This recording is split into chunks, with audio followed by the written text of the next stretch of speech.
A red thread runs through the neon-lit shapes of a man and a...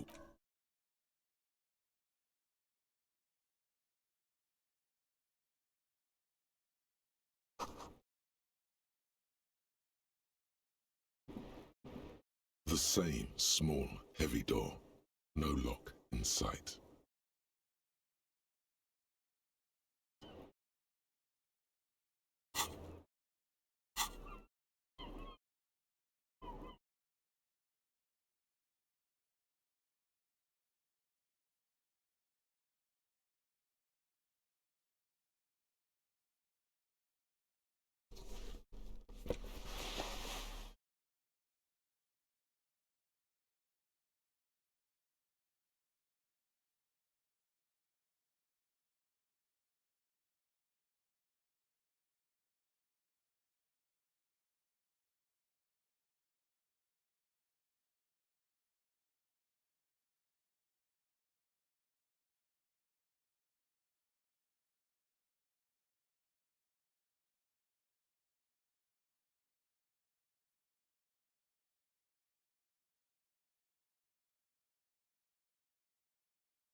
The same small, heavy door.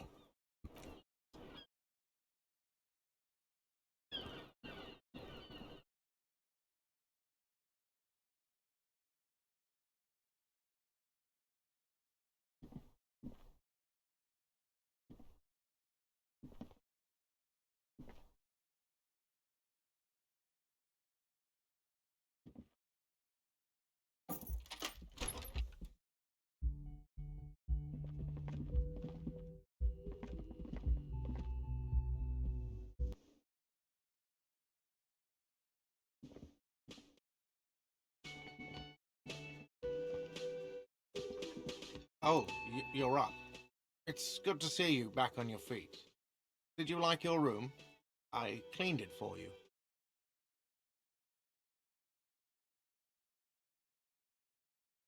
You're welcome. I thought it would be nice for you to wake up in a clean place after you, let's be fair, defended this establishment. Defended maybe putting it a bit generously, though. I had a great view of you doing nothing to stop those psychopaths. Then I crawled inside. Bullets. He really wants you to realize that he was also on the balcony looking back. I wish you a quick recovery. Also, you and your partner are staying here free now. This establishment supports cops. The stay is free, the drinks are not. It just felt, oh, you know, people don't tend to stick around after shootouts. Turns out they're not good for business. Ah, them. Nice people, but no. Lena said they were going back to Jamrock. I saw them pass by outside. I'm glad she got out of here before all that. Bullets flying and stuff. People inside were quite terrified, you know. I had to take action and step outside too. Yes, you know, and I went outside and took care of it. He's almost completely forgotten what this began with. I mean, you're a detective. Perhaps you can track... Exactly, but all in due time. Crypto business is not a priority right now. You'll see her again one day. You know it. Things went like they did for a reason. I don't remember everyone who comes here, and many people wear sunglasses inside lately. Yeah, I was, yeah. It really took courage. Don't pick at him. He nods back at you, even more stoically. Just two badass men nodding. Make that three. The lieutenant is nodding too, hands crossed. No problem. They'll come back.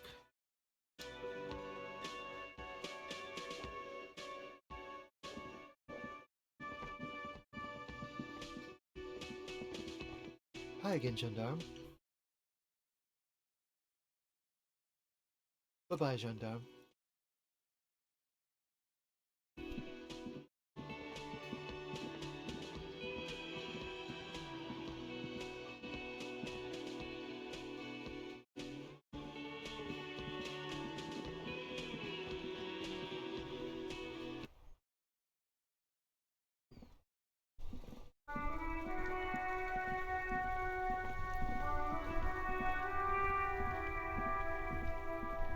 The graffito has been painted over the traces of the fight that took place here. It smells of blood and heavy fuel oil.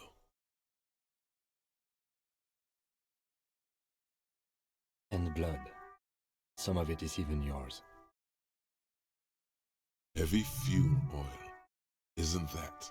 You could buy some smokes, light up a ciggy and throw it in there, you know, just to see what happens. See if it's flammable. It's better that way. Safer. The lieutenant Looks like it.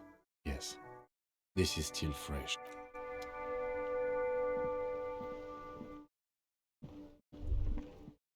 In the morning light, the white on blue police livery on the motor carriage cannot but catch your eye. Do something important? Something murder-related? There's always something important. Doesn't mean you can't take a moment to admire this piece of machinery.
This is a Caprice Kinema, the Caprice Motor Corps follow-up to their highly successful workhorse, Caprice 40, and the answer to, with its air-cooled, rear-mounted 12-cylinder compression ignition engine, driving the rear wheels through a 4-speed manual gearbox. The Kinema is able to even at a standstill.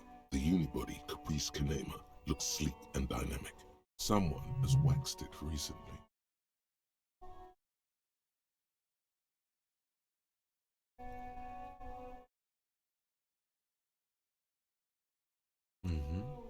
You want to take a closer look? Yes. An extraordinary... It's nice and all, but why so modest? Put some zing into it. Helium headlights would improve the range and quality. It's a bit girly right now. Fit it with some proper off-road components.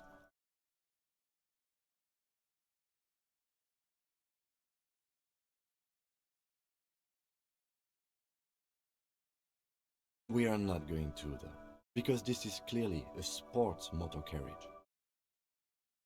130. I reckon that's a 7-liter V12 there. 7.2. Supercharged. Saying these words brings him immense joy.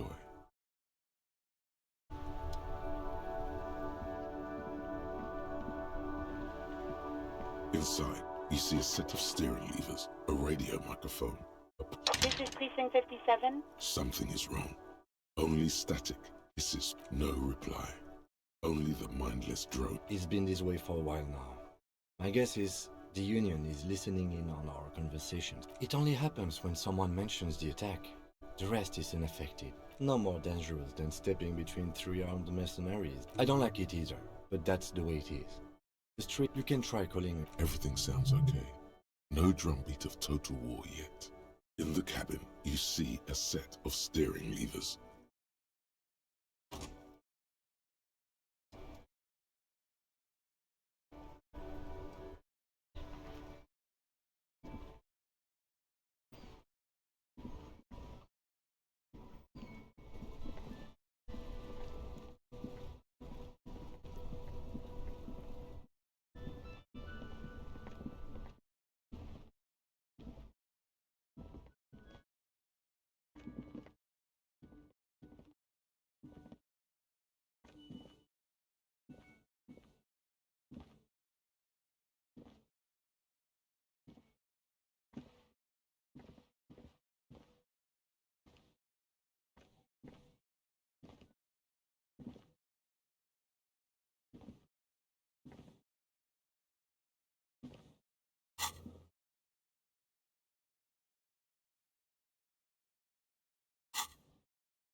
Officer, what happened? You're wounded. You're not limping. You. She sounds almost disappointed with you, reprimanding you for falling and hurting your knee. Look at you, you can barely walk. Doesn't look like nothing. Looks like you've got banged up real good. What happened to you anyway? We heard gunshots from the town. There was an exchange of fire on Rue de Saint-Guylaine. It's nothing to be worried about, madame. Of course. Can I help you with something?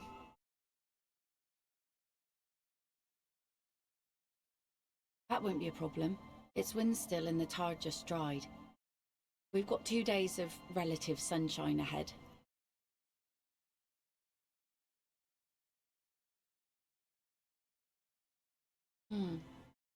Used to be some kind of fortification there before the war. For the communards. An anti-aircraft gun, I think, bombed to bits in the landing. I haven't been there myself. Always steered clear of it. Hasn't been there herself. Who has then? Well, most of it's sunken. Underwater. That means concrete underwater. Cut your boat if you're not careful. Be sure to enter from the south side. Aye, aye, Captain.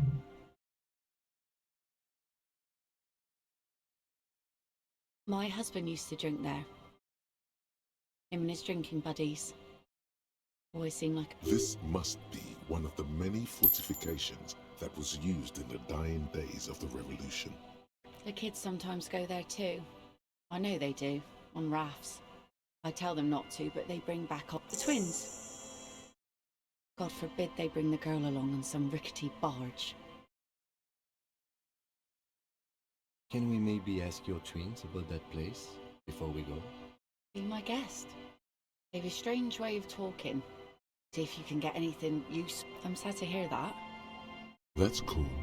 You boasting your bacterial infection. If you promise to bring it back, and no scraping the hull, just got it nice and yellow. Of course, ma'am. It's only for... Aye. The crow's feet disappear from the corners of her eyes as she smiles at you. Please be conservative with the fuel, will you? Just filled her up, but it's a small tank.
The scruffy-haired little boy kicks a stone while the other watches him do it. And that iron. That's nothing. Just a seafort and some plants. We can take a raft there, and we make a fire. We make a fire. Gather the sticks for the fire. Bullet shells.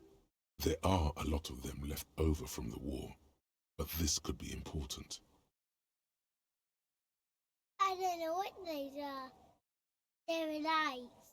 The fire guy comes and asks. They must mean a human being on that island, but it's cut off.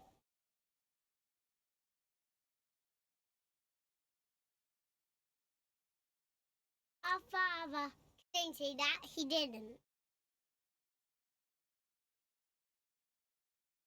I'm sorry. No. Yes. Let's go with yes.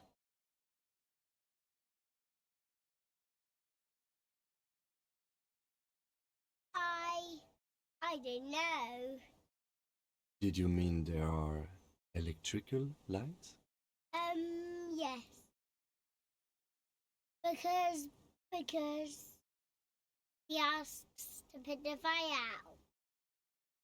I don't know. He doesn't like it. Yes. No, he doesn't live. No, he lives there. Been there twice. He doesn't live there. He isn't there sometimes. Anything else? I don't know. We ran. He just yelled we shouldn't be there. There's Lights. Fire guy. We should check up on that island.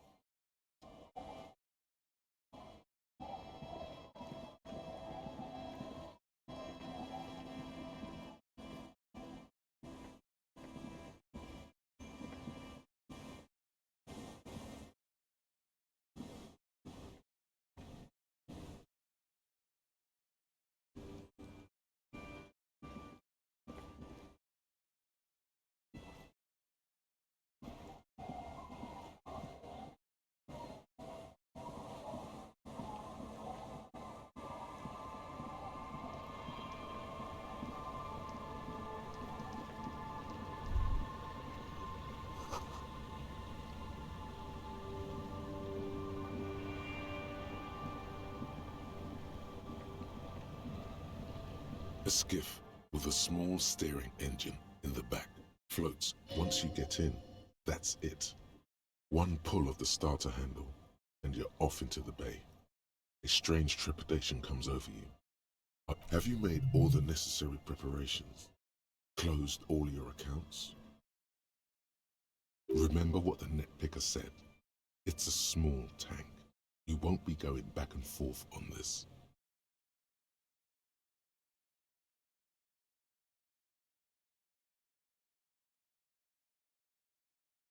What?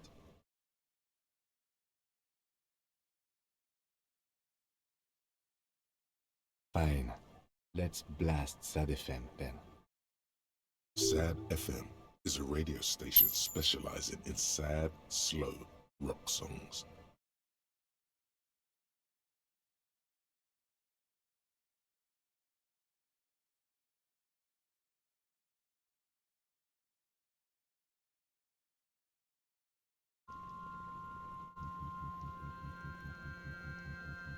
Want to be free.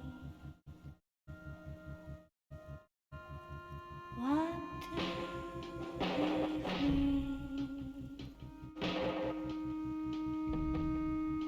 It will last forever.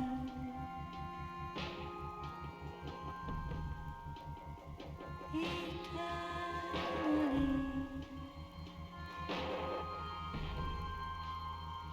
Want to be free.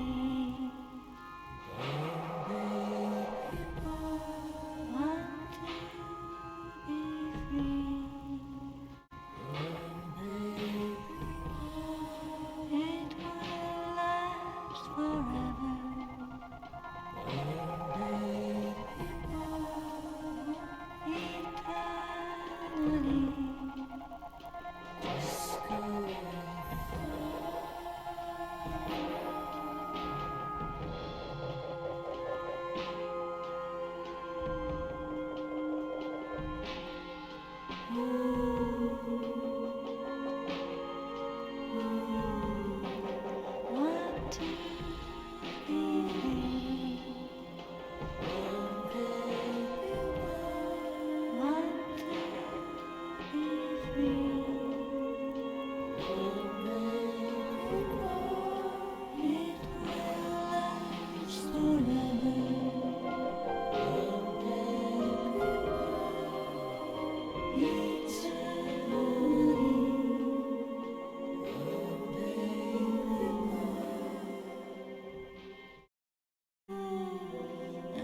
trees are green and overhanging, featherlight free and everlasting.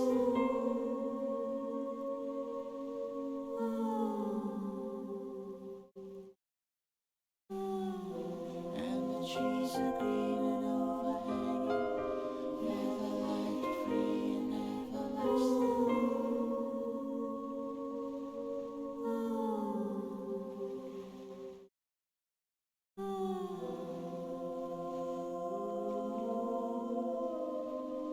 Want to be free,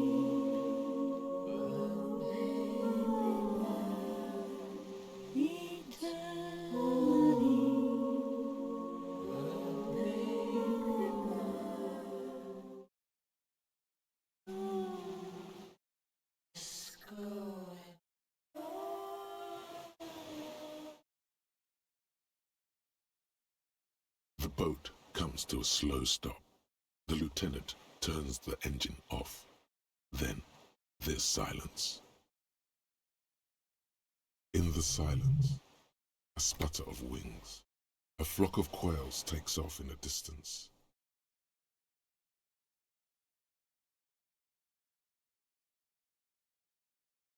Let's go.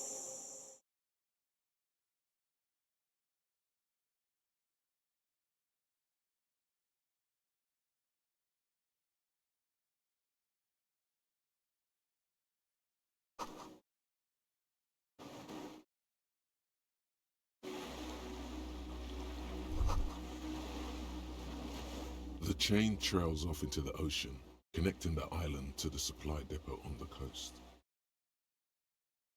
Ah, yes, so it seems. For bringing munitions to the island, maybe? And supplies?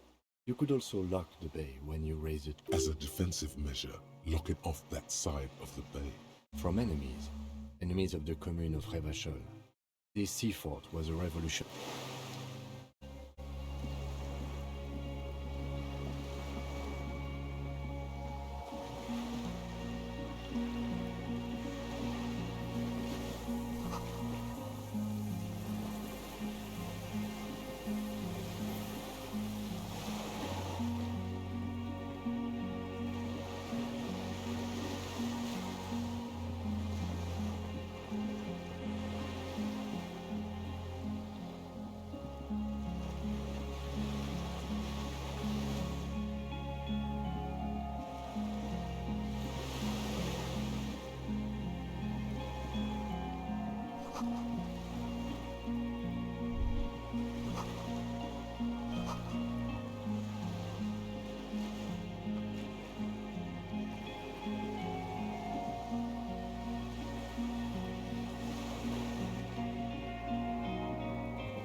An old cylindrical generator is nested above the ammo lift, with makeshift electrical wiring running out of its side. The lieutenant puts his hand on the metal barrel, checking. It's cold now, but someone has been maintaining it. The wiring has been repaired. Downstairs, somewhere? Liquid carbon. I would imagine it takes mazout.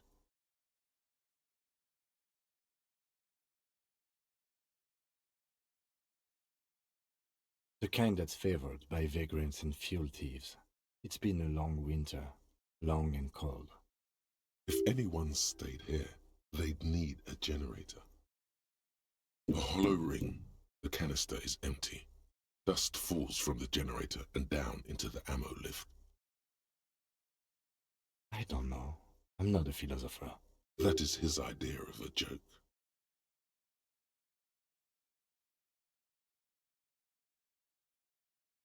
Someone who has basic electrical skills has restored it in order to keep the room warm. The wind outside picks up suddenly with a faint howl inside.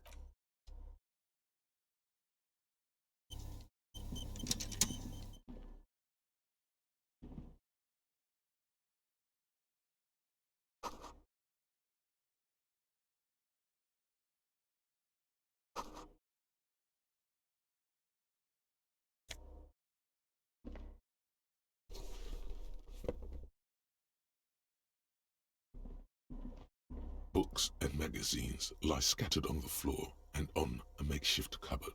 They are not particularly well organized. Most are soft covers, serialized fantastique and detective stories from the 20s and 30s. Popular depictions of man versus nature by amateur naturalists T&T Harpin, husband and wife, among what is mostly commercial fiction and serialized stories.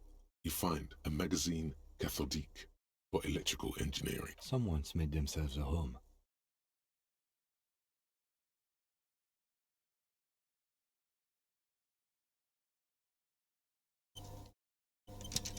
Soft covers, serialized, not that you can tell.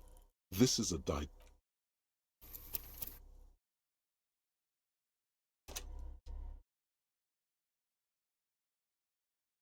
soft covers, serialized, oh yes, under the bed, there is a rather extensive collection of critical theory. That is, Dower. Ooh, yeah. I agree. Humanitarian sciences. It stands out. Not a lot of critical theory around in Ravachol West.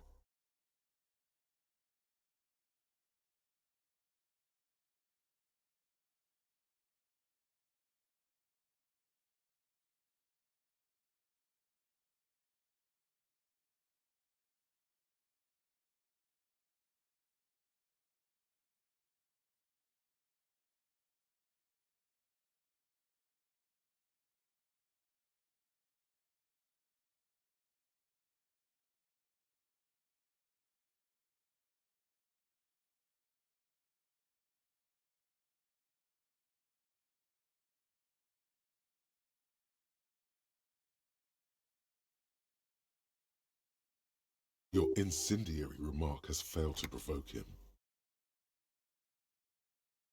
Again, I am not a philosopher. Interesting.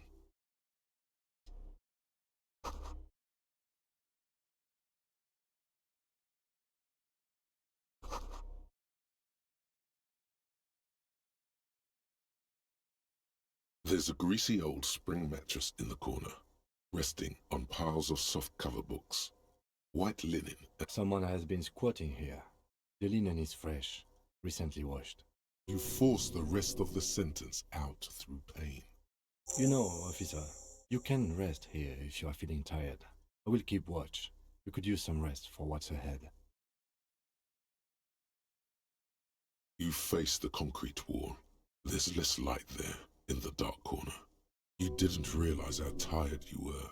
Your body is still... The blanket feels cold. The entire room does. Concrete, and you feel yourself standing up in the darkness, right next to the mattress. Slowly, the world begins to hatch from the blackness. It's evening. Sleep.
Dolores Day, the innocence of humanism, internationalism, and the welfare state turns around to face you.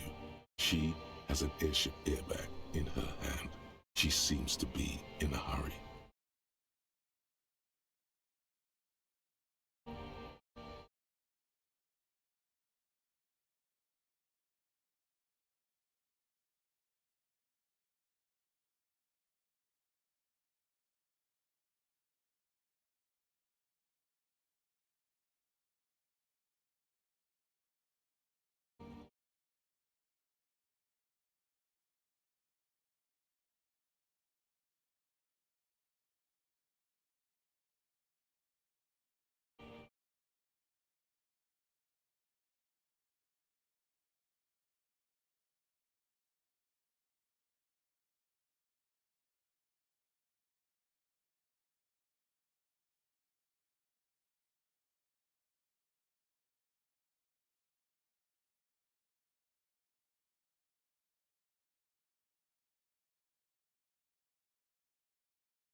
Okay, don't say you need to talk right away. Melt the ice first. This way you're already talking. But you don't even want to talk to her. She would only be cold and mean. Let her go. Let her go.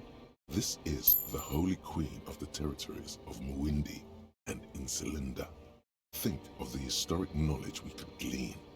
This is a win her back. How does that fit in here?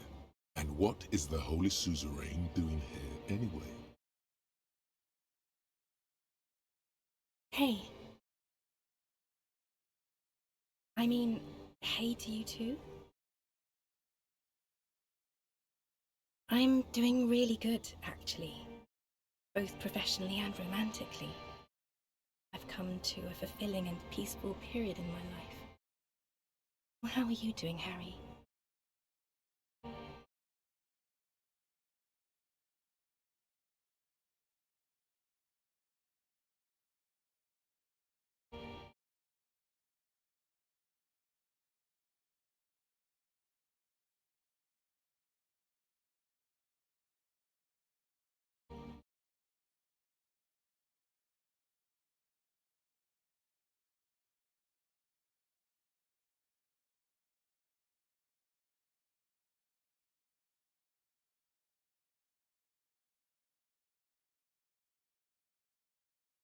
Don't say that. I know this positive thing sounds stupid to you, Harry, but it works.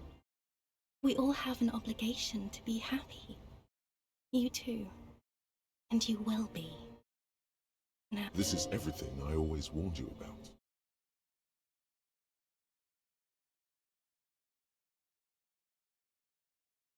Just my scepter, my globe cruciger, a spare silk gown, a toothbrush, travel documents, the crown of immortality. Oh, this.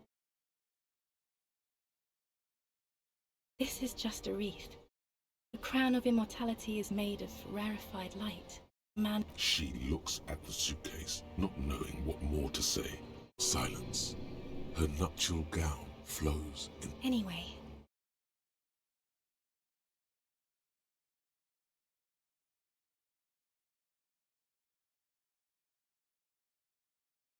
I'm going to Morova, to live there in Grad. It's 1 million kilometers away, Harry. Might as well be another lifetime. No, Harry. It's just regular skin. I'm not as beautiful as you always thought I was. Let's not get into. She does not answer. You have to say something.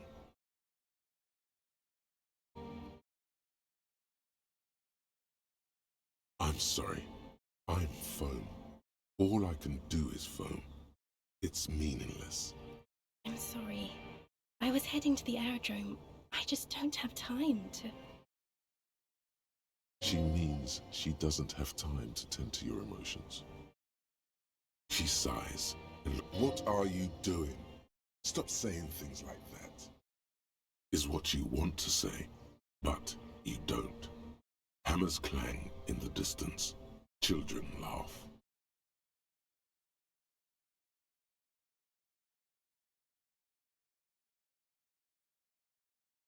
The light from the video rental casts shadows on the ground.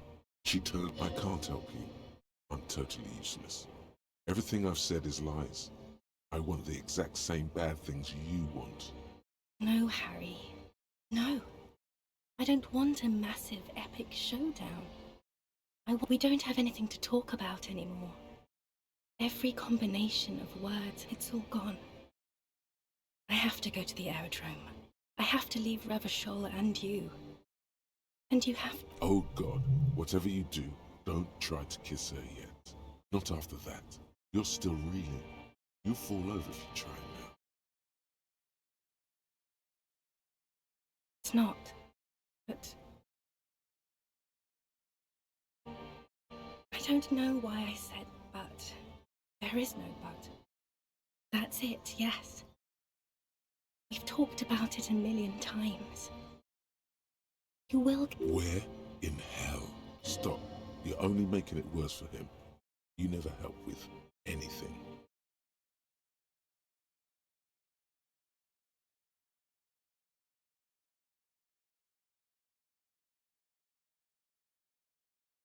See? It just takes some time. For you, I think it'll take something like 20 years, maybe. It was hard for me too. I used to think I couldn't live without you.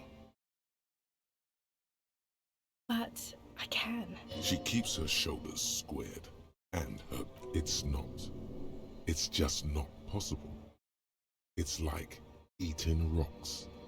You just can't do it. Yes. But that time is gone now. So very gone.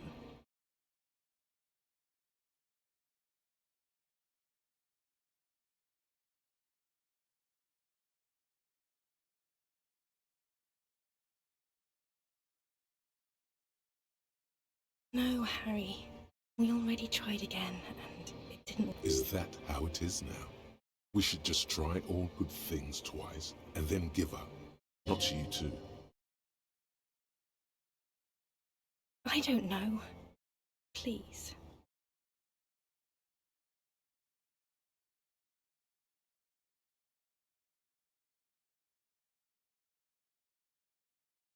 I can't answer your other questions, Harry. Not anymore. I have to go.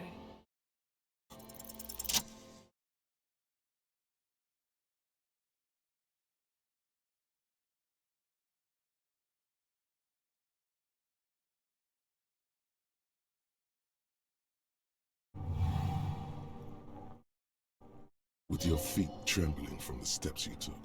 Tepid and fearful, you stand against her.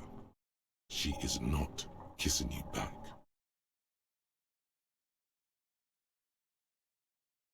Nothing, just pillows against you. Unresponsive, but for the moment is ending. She is going to move her face away from yours.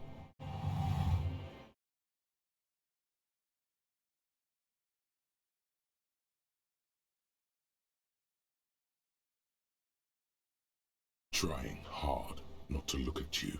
When she withdrew and you held on to her hand, she tried not to look at your face and brother, you should put me in front of a firing squad. I have no words for how I failed you. No, Harry. Not yet. There is one more thing you have to see. I'm pregnant. You know what this means. Of course not. I terminated yours. Don't you remember? You poor fuck. Poverty-stricken. Now, go ahead. Ask me more questions. Let's talk about something else.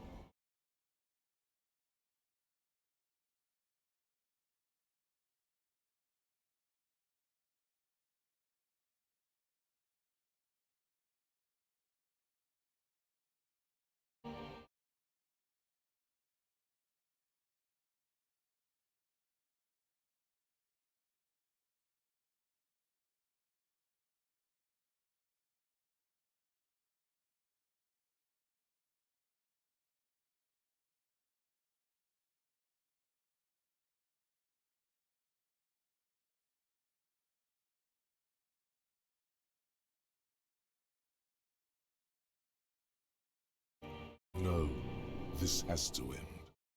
Do the last one. More questions. Ask more. No, don't say it. Don't beg. It will only make her go.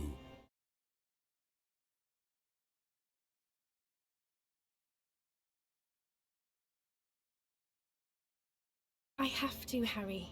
Really, I've already missed the 8:30. I was wrong. You don't have power over her anymore. You shouldn't have said that. I am wrong about everything. You should go on without me.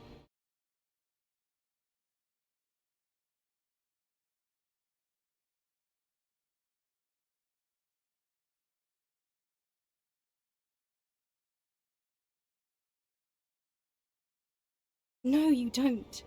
You're just being a martyr. And I'm really going now. Time is up. I won't see you, but you will see me. Oh, Harry, this is a dream. Can't you see? I'm already in Morova by now. Who knows how long ago this happened? Right here, tomorrow night. Once this dream starts happening, it keeps happening. 3 times a week, at least. And Harry, it really, really looks like it started. I'm suffocatingly beautiful. And young. And I smell of tutti frutti chewing gum. Like I did that time when I asked you for forgiveness. After leaving you the first time. So long ago. Oh yes, this is real darkness. It's not death, or war, or child molestation. Real darkness has love for a face. The first death is in the heart, Harry. See you tomorrow.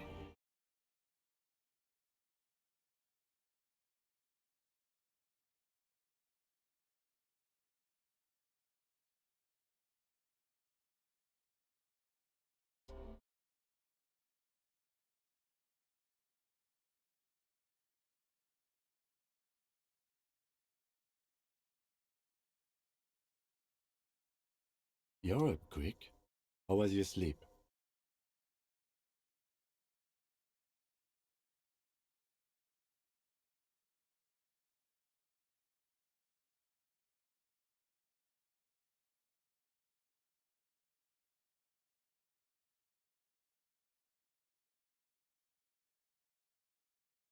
Okay.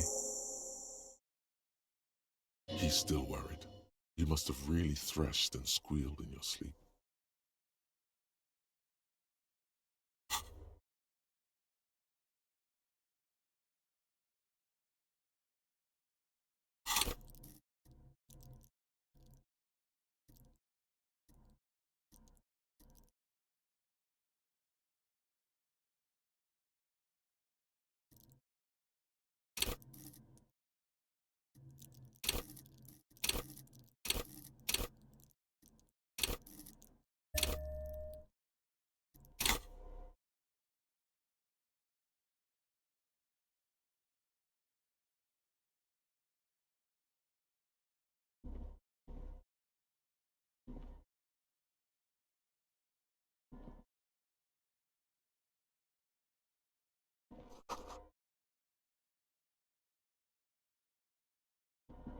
You see a small metal door nested inside a larger one, a heavy steel blast door.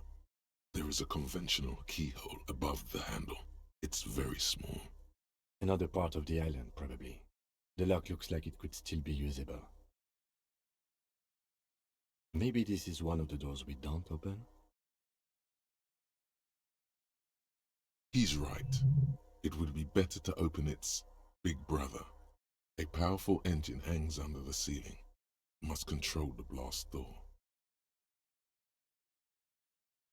I think there's a console just southeast. Let's look around. Getting the blast door open seems like the...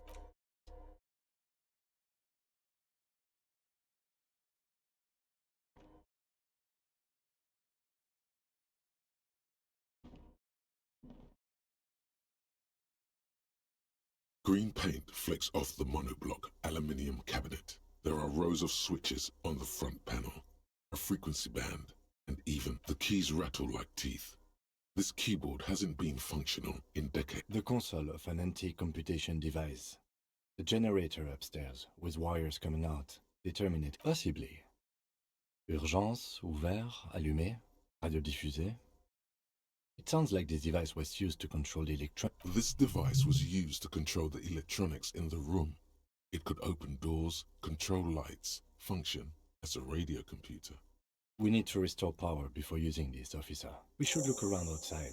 The boat engine.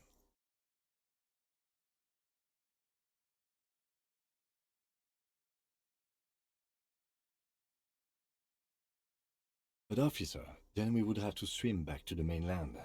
The consul stands by, mutely. Urgence, ouvert, reads a dial key. Allume.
A strange feeling, looking at the water.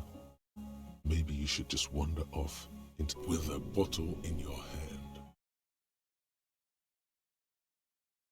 Perhaps there's someone there, under the water, where it has always been. Maybe you know it's going to hurt, always. Yes, cold and still. Yes. No, we're not starting with that. Not now. Not this time. In the still mirror of the bay, you see Martinez, reflected. Tall edifices of ruins reach into the water, like shimmering towers. Islets and posts Like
there's a rain-soaked mattress on a concrete slab, only half covered by the crumbling roof. At the head of it, double embrasures, firing slits like two eyes in the wall. B triple prime. This looks like a good place to shoot from. A single-person mattress, modern, civilian use. Brand and an empty can of beans on the ground next to it, filled to the brim with the silhouette of a tobacco picker adorns the paper film. Contemporary Revacholians prefer Druan, a local blend from the southern islands, or The smoker is a clean person. I didn't see any signs of smoking inside. Keeps it tidy. Prefers to come out here to... there's a firing slit in the wall in front of you, like a little window. Quite old and grimy from years without cleaning by anything other than the rain. The springs screech as you lean on the mattress and crane your neck. Trepidation. A tingling feeling in you. A small piece of Martinez coastline opens up in the square in front of you, like a tiny landscape painting, 1 kilometer across the... a towering skyscraper, its top floors shaved off by artillery fire, capeside apartment. The red chimney and collapsed rear wall of the 4-story tenement in front of the whirling. The box-shaped silhouette of the whirling in rags. Its sloped roof, a tiny fleck of light catches your eye on the rooftop, sunlight reflecting off the upstairs window. What does that mean?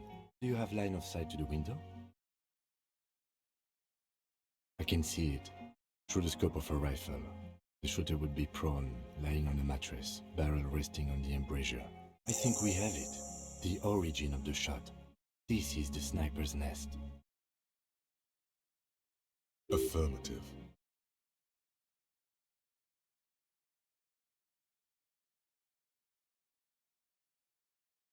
Nothing pointed here. Many leads pointed elsewhere. He looks north, over the fortification. Then he's conflicted for a second. There's guilt there. It takes him a moment to rationalize. Where? He does not answer, just nods. We should move now.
ICM? This feels familiar somehow.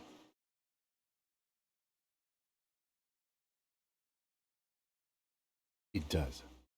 The RCM may descend from the IC. It's impossible to say. It was chaos after the war. The name was good for getting people to join us. Vachel West was mostly workers and criminals.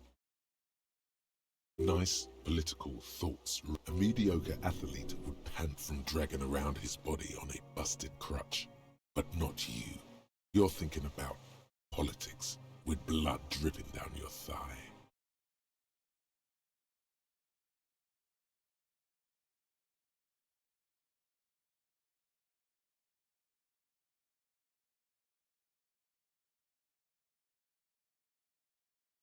That's just a coincidence, officer. The co-mail was founded in 32. No. With its horns in the sky, the symbol of the commune. After 44 years? That's not nearly enough. One of these barrels was still leaking fuel, as you saw. No, that's the... A DeLorean-era symbol. Insulindian Citizens Militia.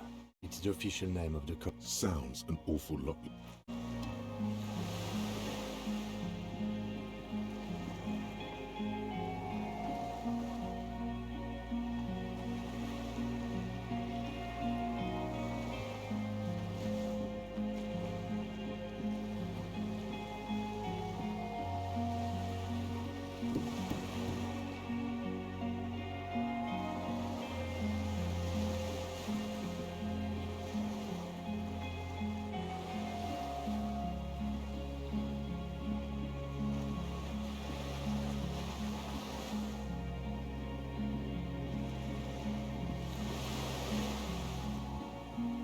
The skiff is swaying on the waves by the dock.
This old cylindrical generator.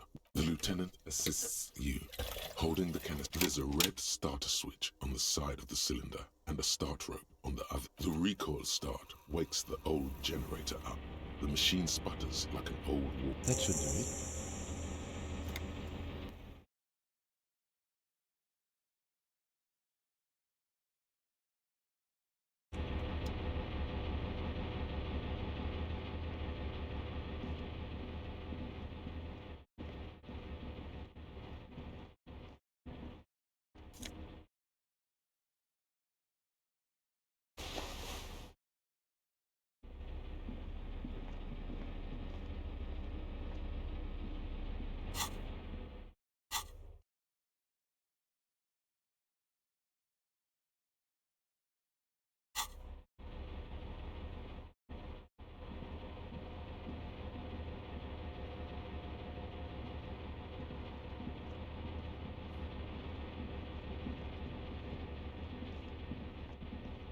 A dim golden glow animates the console. It's on. Turn it. Automatic boot.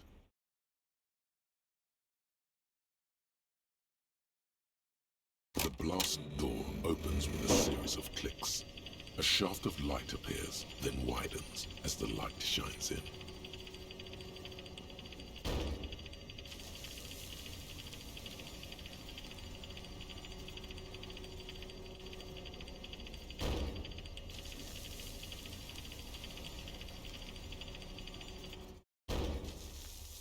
After you.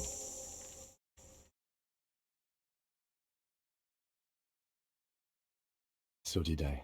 Not back there, but I felt it since we came here. I don't know. Don't worry. I have a gun. I know. It was not easy to work. A dim golden glow, and the lighting in the room turns on with a sizzle. The dial slides under the dust. Insular. This is an off-air radio computer.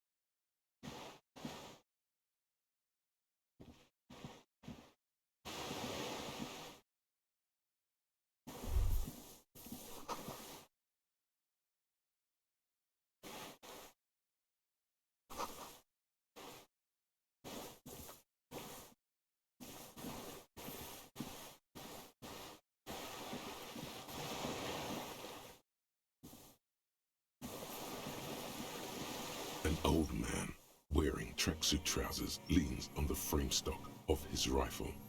He gathered, then spits it out into the extinguished fire before him. He raises his black eyes, hooded by creased eyelids, to meet yours. Unclouded by cataracts, his eyesight is sharp. He's practically tearing up from spite.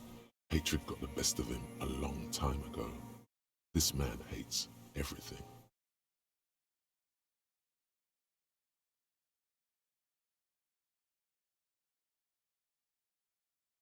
The lieutenant pulls his pistol from the holster. You are a glorified night watchman. This is a service rifle. I can only lay it down before an enemy commander of corresponding rank.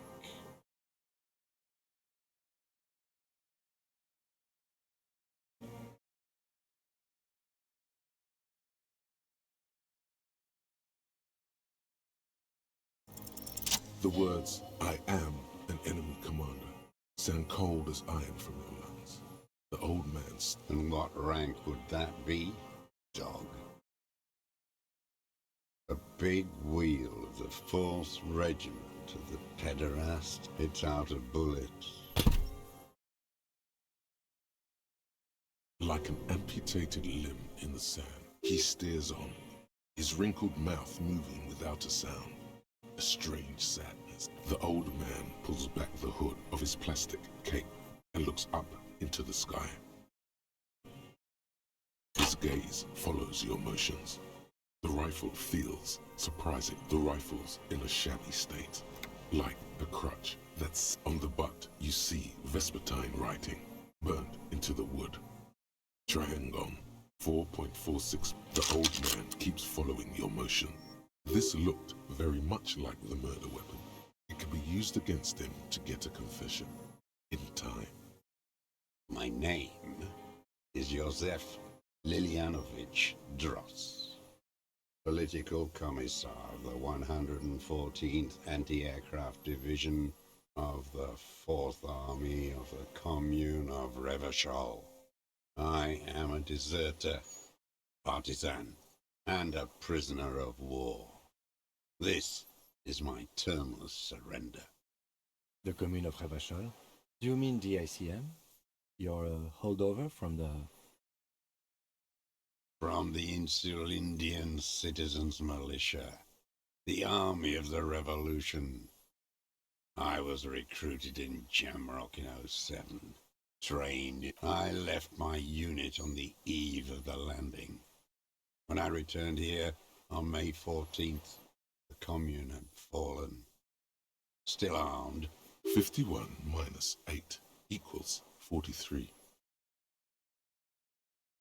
No. I've been on other islands, too. I was an resurrection until they turned it into a spa in 18. Then I was an E-48, a nameless sound, until the sea washed over it. I was just 16 years old, 15 when I volunteered. I had a lapse of faith. You could say I misunderstood the historic role of the proletariat and thought Mazovian socioeconomics were fallible. For a second, I doubted the irreducible laws of his. A second is all it took for reaction to take hold. May the 13th, 08, 44 years ago. The horizon was black with the combined might of international capital. All at once, all the greed and terror in the world tore into Revachol. It lifted streets from the ground and huddled on the floor. The artillery was 80 kilometers away in Ozon, but I knew the commune would fall. We would all be turned into ash. So I said I would. A terrible shame still within him. The lobes of his ears are red with it. The shame and smallness of what. Nah. I climbed the chain link across the water and hid inland. In the bunkers there, like the weakest of the weak. A mouse, frightened at the ordnance all night, and the sound. Airships, multi-rotor airships used in the land. Aerostatics. The landing had started. I climbed out into hell. There were ships, they'd all drowned in the lower levels or got torn to shreds above. The anti-aircraft gun had malfunctioned. So had I. I left them without ideological direction. It was real. I'd seen it. I'd seen the mask of humanity fall from capital. It has to take it off to kill everyone, everything you love. All the hope and tenderness in the world. It has to take it off just for... And then you see it, as it strangles and beats your friends to death. The sweetest, most courageous people in the world. You see the fear and power in its eyes. Then you know that the bourgeois are not human.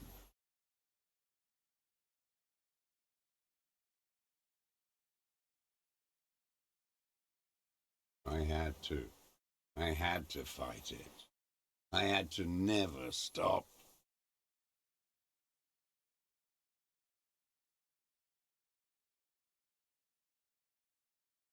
It's not an island, Dwat. It's a defensive fortification of the commune of Revachol. The congenitally deformed King Philip II built it to restrict access to the Bay of Revachol. We captured it in '02. Retro coalition military called it Operation Deathblow. I later found out on the Deathblow. You're one of them. Tell me, who speaks like that? We had 50 million people on Caillou alone.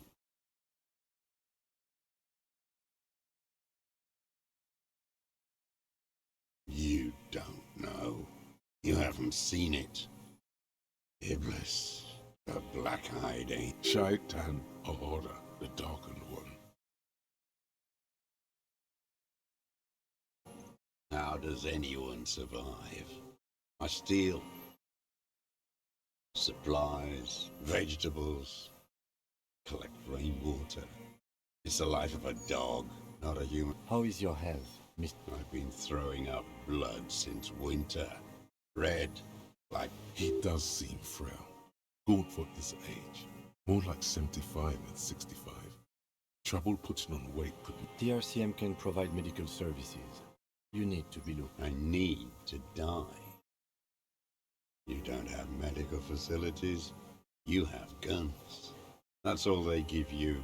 You also have Druamine. I have been running out of that stuff. There's no way he could manage the pain without them. It's safe to say he is addicted to painkillers by now.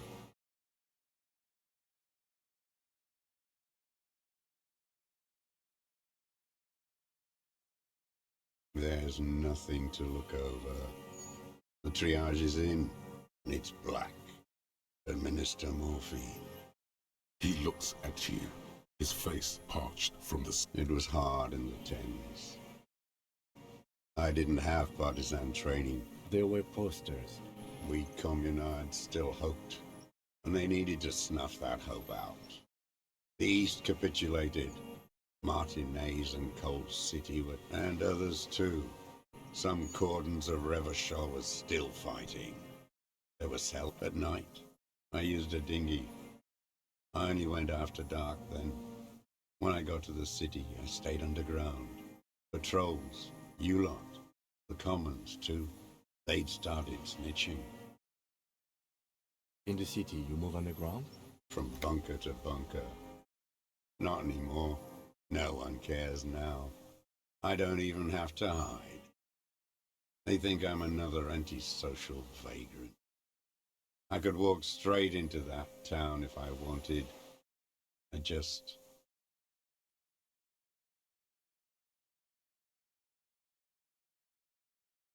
The propaganda bunker. Propaganda bunker? They stored leaflets there. Broadcasting equipment, too. Made broadcasts, I think. Propaganda off. A lot of our boys did. I spent some winters there. Never liked it. Kept thinking of them.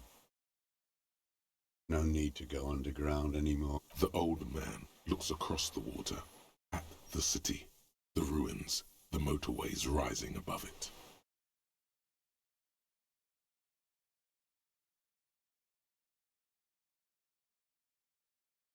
No, I am not a soldier.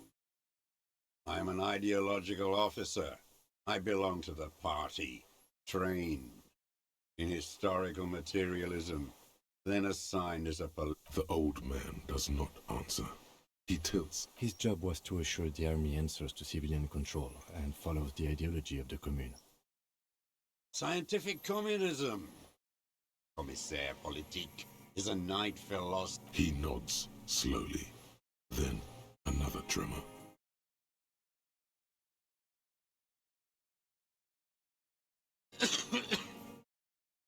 You're with the RCM, the coalition-appointed mob that oversees the occupation of Revachol, a so-called lieutenant.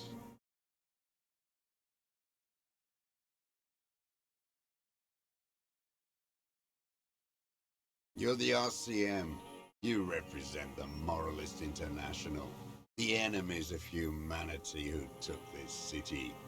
I represent their adversary, the Parti Communiste d'Insolande. Take me to them as a prisoner of war. I have relinquished my weapon. I can no longer serve. No superiors can relieve me of my duty. You bulldoze them all to a mass grave for trying to free humanity. A spray of blood from his mouth on the black charcoal in the fire pit. 43 years and 10 months. It's inhuman. He just couldn't. He nods. But he can now. What have you been doing during all this time?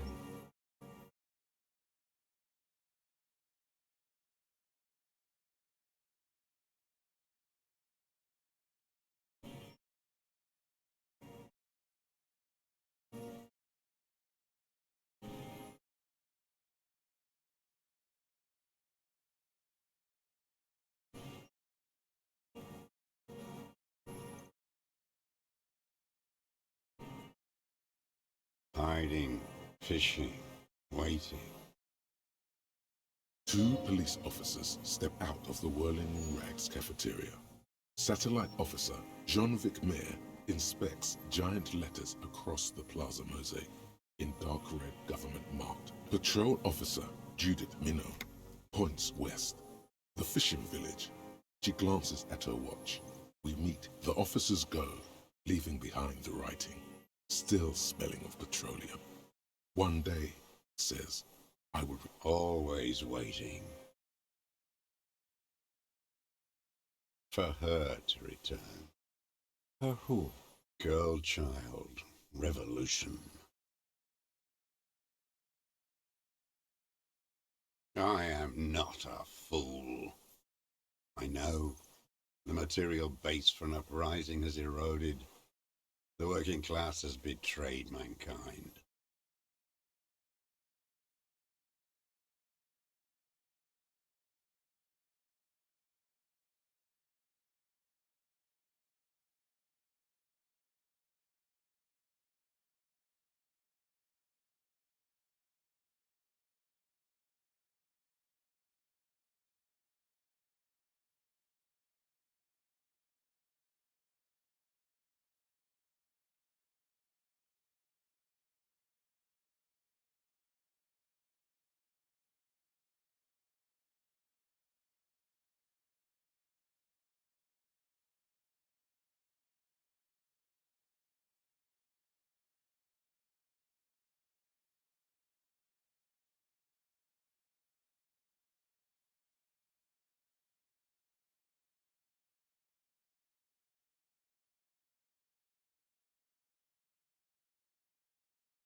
The historic opportunity for a revolution has passed. It will not come back anymore, however hard I try, whatever I do.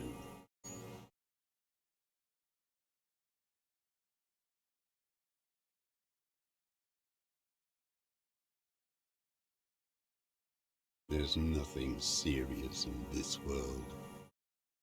It's a farce.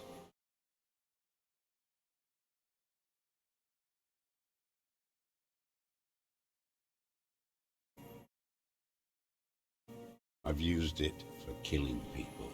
Killing people? It's a gun. That's what they're for.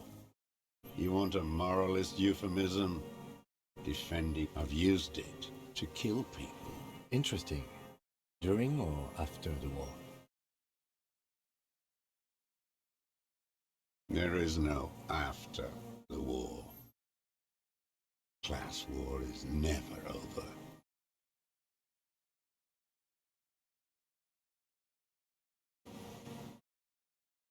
So he's continued killing after hostilities ended. But going straight, no euphemisms. He doesn't like those. No. Be careful now. Slow and steady does it. Make him repeat it first. Don't mess this up. Remember, he wants to tell you. Get personal.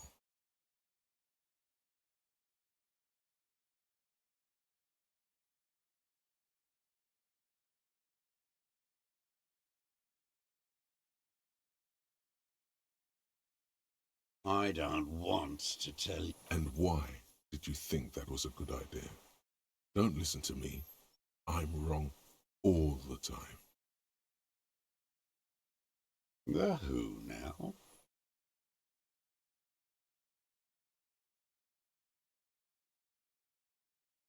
He heard you. He just wants to hear you say it again. This is dramatic flair on his part. Right choice. We're in. Do it, sire.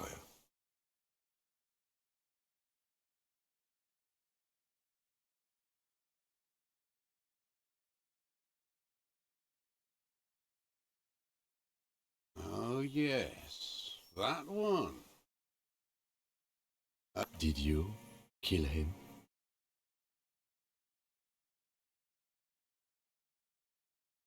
I am a son of a welder and an officer of the commune of Revachol. I do not collaborate with murderers and pederasts of the liberal regime.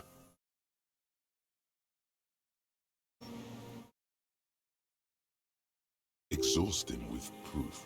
Pile it all on him. Get the scent of blood in the air. But what else? There was something you can't remember.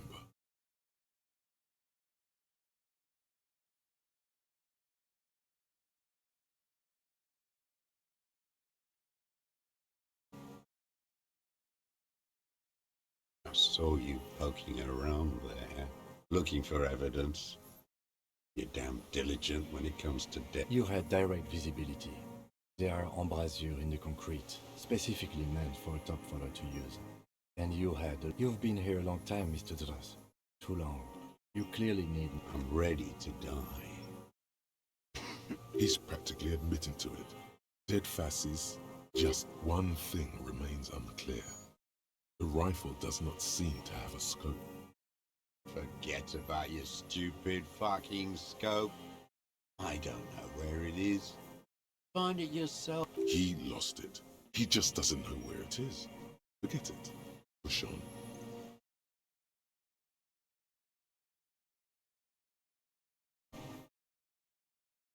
Because it's a sniper's nest, you stupid fuck. Radio Gosh is right. You have worms in your brain. Almost. He almost burst out there. Keep piling arguments. Anything. Wait, here it comes. The goddamn Maybells. The dried Maybells on Clausia's roof. There were Maybells in the grass when you got here. They're revolutionary symbols from the war. Damn The whole island is turning white with them.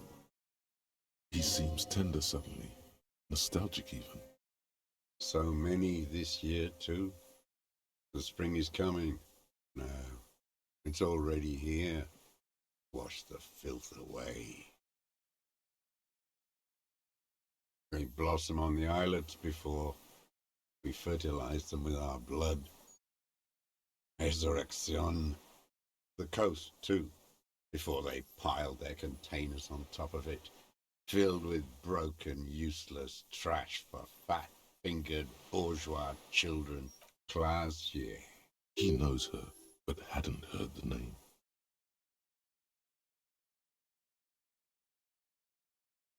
My ears don't reach the city. With the victim. Almost, but you need one more. Just one. Or maybe two. Not a lot of guns around that use military grade. It's a real gun, not like your little musketeer pistols. I've seen you prance around with those. You look like imbeciles. Why don't you ask them to give you real weapons? Going against automatic rifle. Damn, he saw you. He's watched it happen. He would have a good view of the tribunal from here. It's not just so he saw you. Okay, so what? Don't let it divert you. You know what? You're right. I'm convinced this made the shot. Should we call it?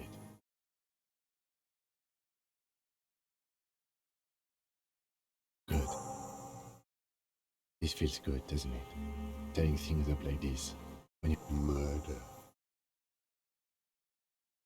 You know who he was. A coalition-trained murderer.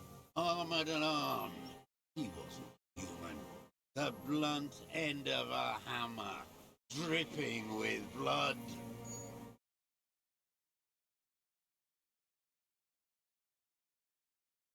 Beating us to the ground. Moaning with joy. You hounds get so thorough when a company-trained killer dies. I haven't seen you on this coast for 40 years. You know, got your attention. Now you stop beating druggies and prostitutes in your basement. Now you come to investigate. Not when they die by the hundreds. This is it. Shot him. Shot him. Say shot him, not killed him. Oh, the inhumanity. One paramilitary less in Revachol. The lieutenant raises his right arm to hush you. Hush. He does not need to be pushed anymore. The ball is rolling.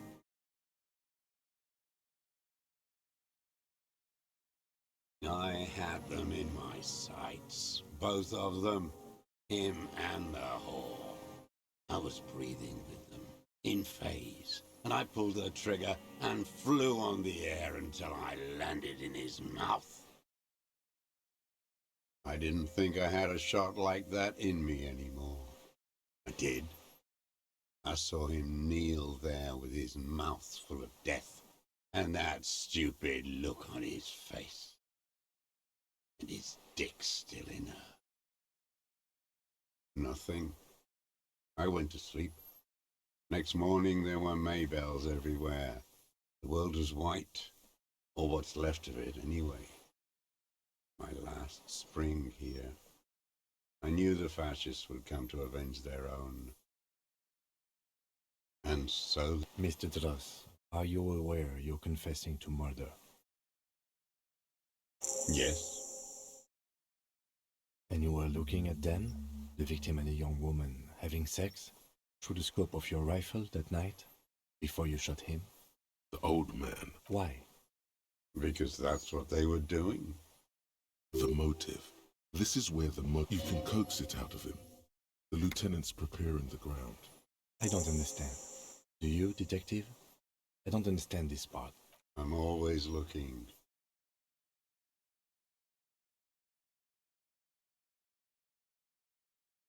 Are you always looking through the scope of a rifle?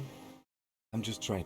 A rifle's scope has the best magnification. And if you don't like it? Yes. Think of it as a form of critique. He will not stop now. These dialectical materialist types never do. You got him going. Connect every little piece now. Wrap this up like a gift. Tragic comedy. Druggies, prostitutes, rentiers. Specifically, the whole city is a charnel house. Stripped clean and draped in neon. Because of the racists. Everyone is a racist in Martinez. It's their favorite thing to do in the whole world. Listening to race-themed radio shows. In the ruin, pumped full of steroids and Radio Revachol 92. Race this, race that. It's all sanctioned by that Social Democratic Union and the fast. Yes, the fly larva in his container. He let some nihilistic advertising yuppies erect a statue of Philippe III, a syphilitic murderer, on the town square, to spit on the working class. Not since the serfs of ancient Pericarnassus has history produced a more inert social class than the Martinez proletariat. Intense, like animals, like those boom-boom morons on the ice. A pity they didn't drown in that tent of theirs.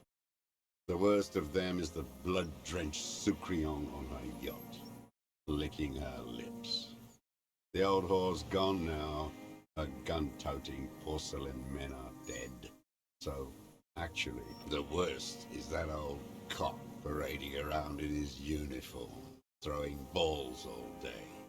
It's not enough that the racists and liberals are dancing on our graves. The old loyalist ghouls still parade the ruins. Every morning he's there, while the parasites he fought to protect are off in Ozon, or Quayamoran, or some other island they built their palaces on, feeding on drugs and having sex with their own children. That's all the rich really want, sex with their own children. Throughout history, even the royal bloodline of the suzerain, it's all just an excuse for them to have sordid sex. At least that old cunt Frisell, now dead. We did good when we pushed him under the horse car, until, in the 30s, those disco whores. The disco whores are too much. Hatred shuts down his brain's language center. What was that about? Steroids? There was something about a statue and nihilistic advertising agency people.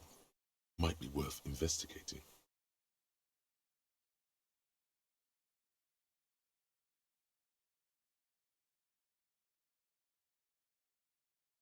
Every fucking morning for 34 years. Throwing that ball. One ball against the other. I've always loathed that game. That is not. Royalist ghouls played like it was life itself. Click, clack across the water each day. And that uniform, like a parrot plumage. I won't even mention that he's a traitor to his race. I remember him from La Noce. Not him, person, that one. Fat and plump, like a pheasant, just begging to be popped up. Not yet. I like to look at him strut around, place the crosshair on his medals. Save the treat for later? He is a juicy bonbon, that one. A real treat for the black day. The blackest. When I put that gun in my own mouth, I think, no, don't waste it. Better. I even hid one bullet, so I'd always have one for him. Haven't seen him there lately. Must be down. Momentarily, he's worried for him. He reminds him of himself. The same hatred. The same. You try to think of another thing, but no. Another hideous disappointment. Unions are the real... Disappointment.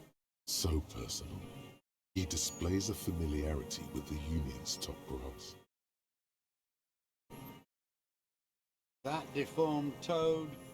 I wouldn't expect him to wipe his own ass. I mean, the brains of the operation. That mobster toad couldn't run a shithouse. He has no political education. His twin, Edgar Clare, that one, been to one of those East Revachol universities. First against the wall with him. The Clares wouldn't miss a man hidden in their own backyard. Not all this time. Nothing happens in Martinez without them. Of course. Maybe the Clears asked him to. I haven't approached anyone. I hid. It was Edgar who came to me. How did he know you were here? He didn't just stumble in like an oaf. He figured it out. Some kids told him about a monster on the island. I told you, he has brains. Stepped right off the boat and walked down where you came. I even kept the door open for it. I was right about one of those things. 20 years ago, neither of them could walk now, could they? They were less fat then. I'm not doing anything for that swine. Again? What have you done? Tried teaching him some Marzovian socioeconomics. They didn't stick. We parted ways. There is more here, but you may not have the information to pry it loose from him. This has to be one of the mysteries you never got to solve. Get over it. Proceed.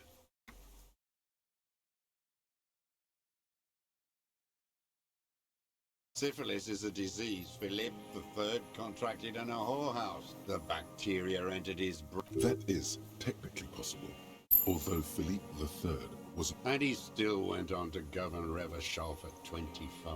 What a keen remark. Yes, it is, isn't it? It's still there. No. Cynical design cockroaches like you erected a new, ironic version of it. We tore it down with art is a bourgeois establishment. It's an affront. Yes, steroids. What is my opinion? No. The rich man's looking at realists. Ah, yes, but he was there. Why was he there if you can't have an opinion? Oh, I'm sure you have all internalized your fair share of racism. The lieutenant gives you a nod. Go on. Keep talking about the head measuring man.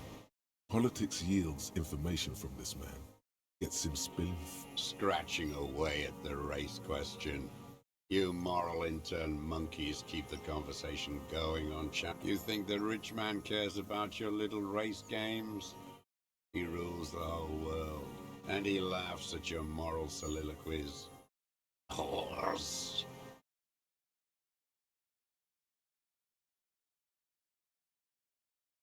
Another hideous Disappointment. So that deformed toad, that mobster toad, first against the wall with them. First against the wall. Glad. It's all gone.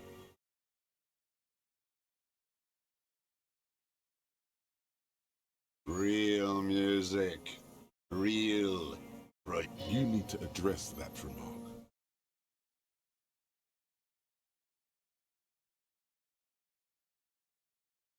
The job of a shitlicker. It is the anthem of the world. In Grad, they sang break.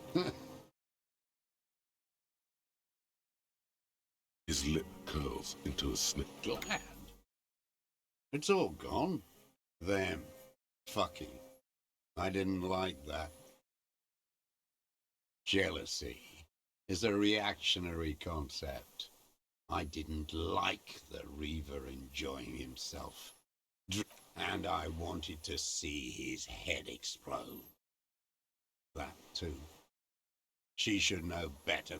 That's all it takes for the bullet to reach his head. Now that I think of it, I wasn't aiming for his mouth. I wanted his brains to spill out on her. But you can't have everything. He wants to see her covered in, to punish her.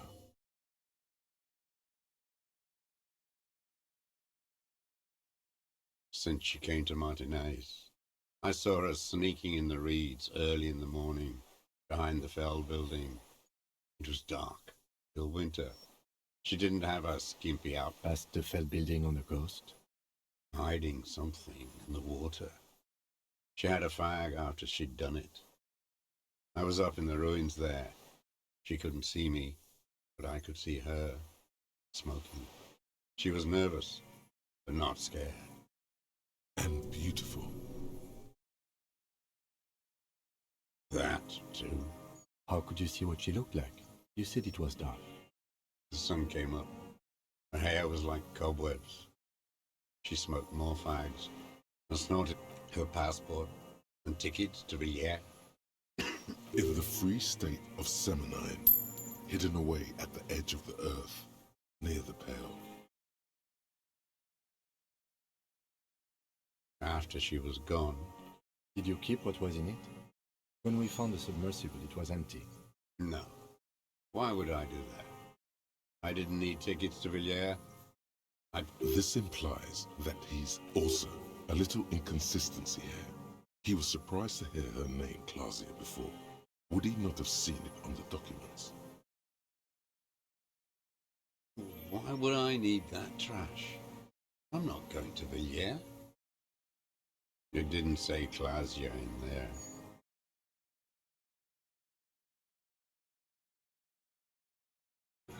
It was something. I don't remember. It was dark that morning. I only remember her face. I did. She had a face like an archipelago, with those birthmarks. And a body. I could see who she was, too. A spook. On the run. Revachol's the cloaca of capital now. All the bagmen and arms dealers. You could tell she was a spook? She had different color hair on the photo, and glasses. Forged. Thumbs. He's setting it up for you. The bruises. You can't make that out in a scope. You can't see bruises through a scope. It's just a blur.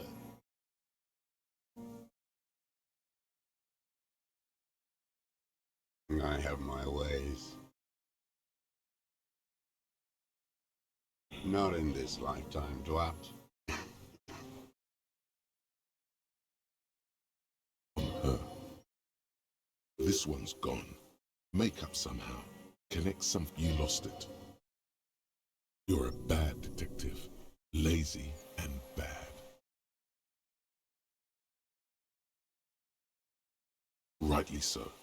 Fix this now. Push on extra carefully. She practically breastfed that man. You wouldn't believe the things she let him do to her. You stare at them too.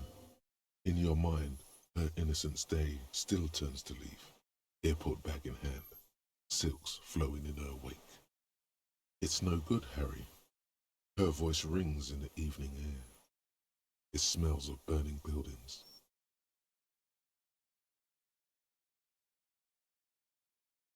The old man raises his gaze, something a bitter taste on his tongue. There's nothing to hold on to.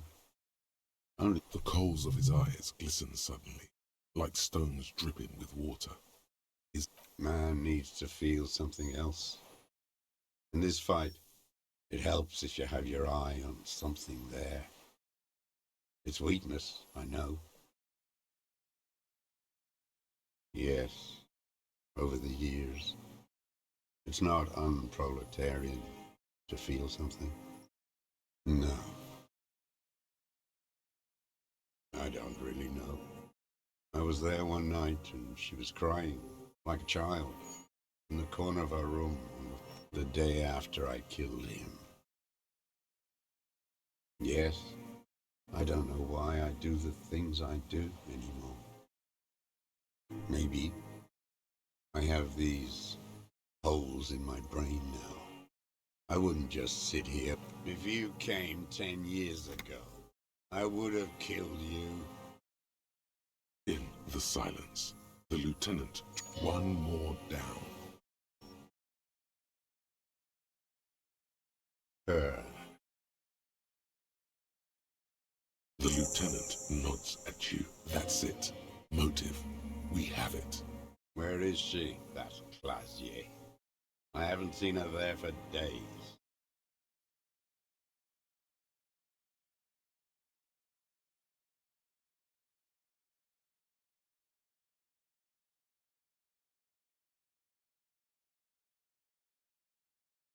Gone. I knew it. She'd look at night, crying or smoking on the roof. He knew she knows. She was looking at the island, figuring it out. Day by day, the old man has fallen silent, staring at your feet. The burnt logs in the fire are moist from the sea air.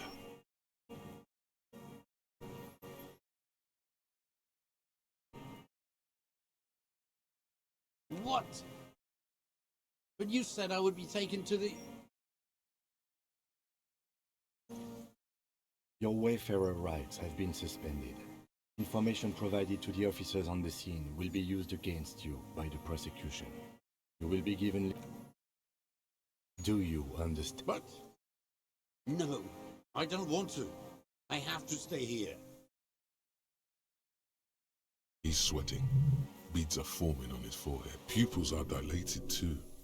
Eyes getting blacker and blacker. Your confirmation is not required, sir. Now on to the boat.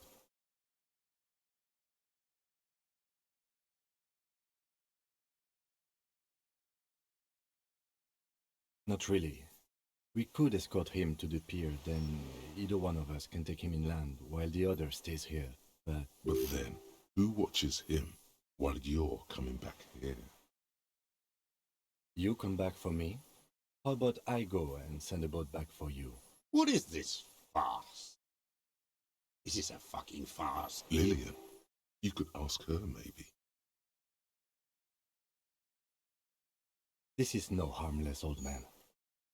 This fucking world. This world. What is this?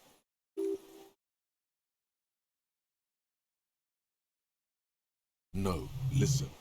Listen now.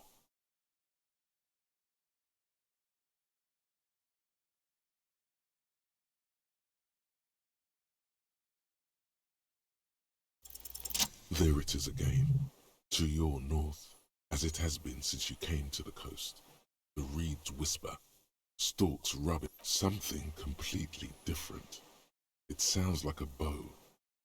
Maybe there is room for 3 on the boat.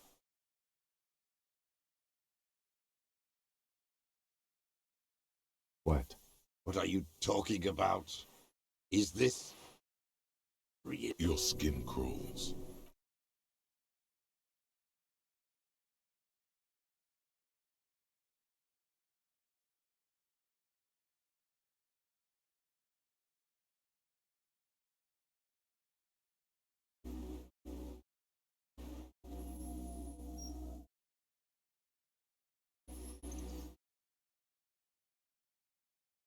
A delicate tangle of arms and legs unfolds from the reeds, limb by limb, to then just stand there, moving its scythe-like arms.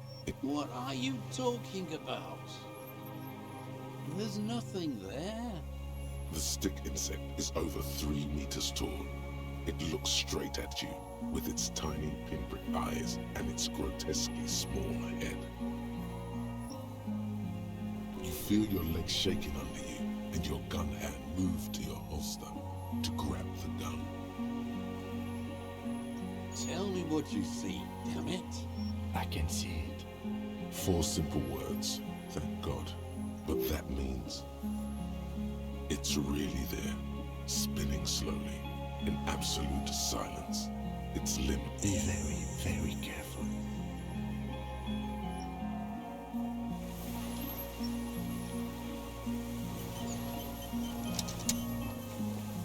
The creature stands on long stilt-like legs, antennae hanging from its head like a woman's hair, white and curled at the tip. Reed-like tufts stick out of its joints. As the insect moves its forearms, it produces a faint hiss. The hiss is different from the strings you heard before. It says something else in a lower pitch.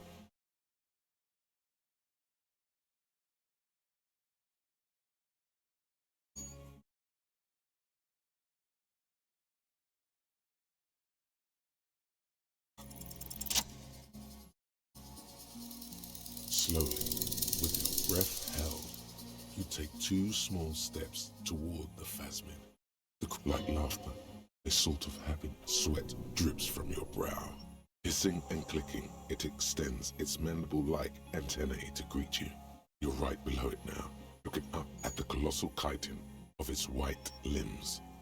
The head of the creature is crowned by reeds, and its eyes are like small droplets of water. The insect stops its stridulation, seeming to observe you. Below its crown of reeds, little pinprick eyes detect motion, glittering. Suddenly, there is silence. As you do, the invertebrate comes to life, its limbs moving independent of each other, as if each has a mind of its praying to you.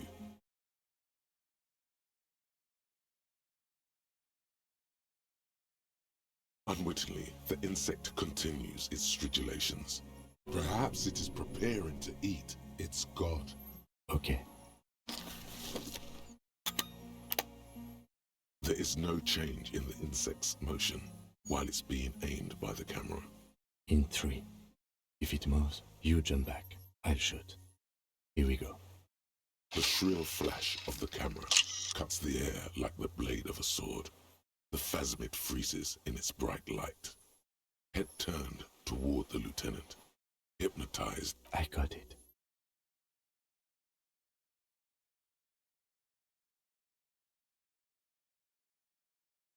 The limb before you is incredibly light, like eggshell. It's much like a small shudder passes the creature's arm. High above you, its black pearl eye. There is some kind of countdown happening.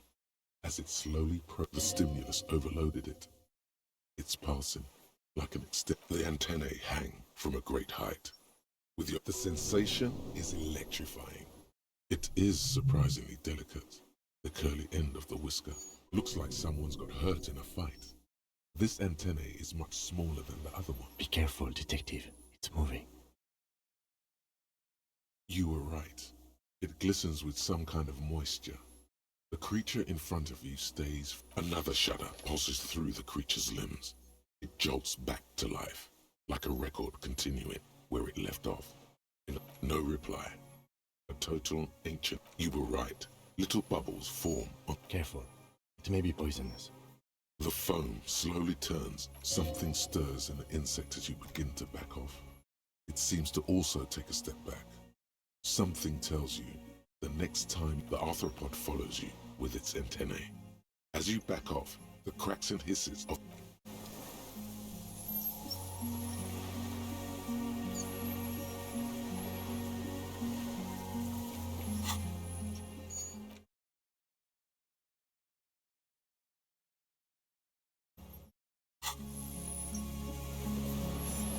hissing and clicking, the arthropod extends its mandible-like antennae to greet you again. I exist. Tell me what it's like for you.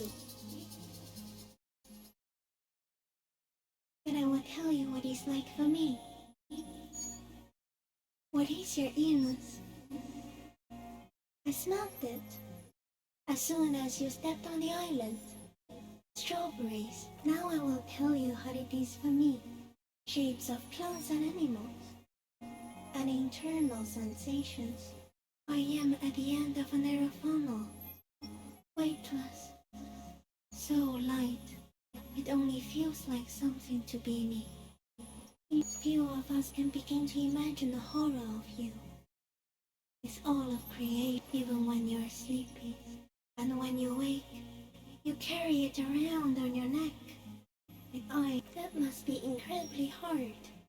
The Arthropods are silent, and when you fall, we will come to raise you up.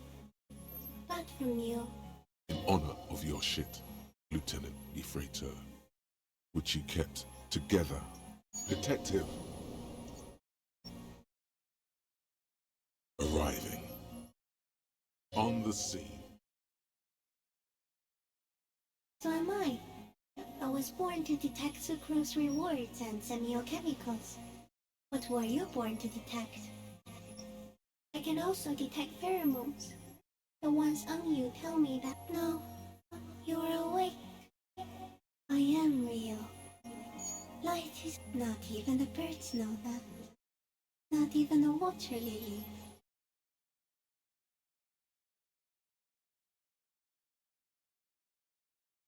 You can also eat it.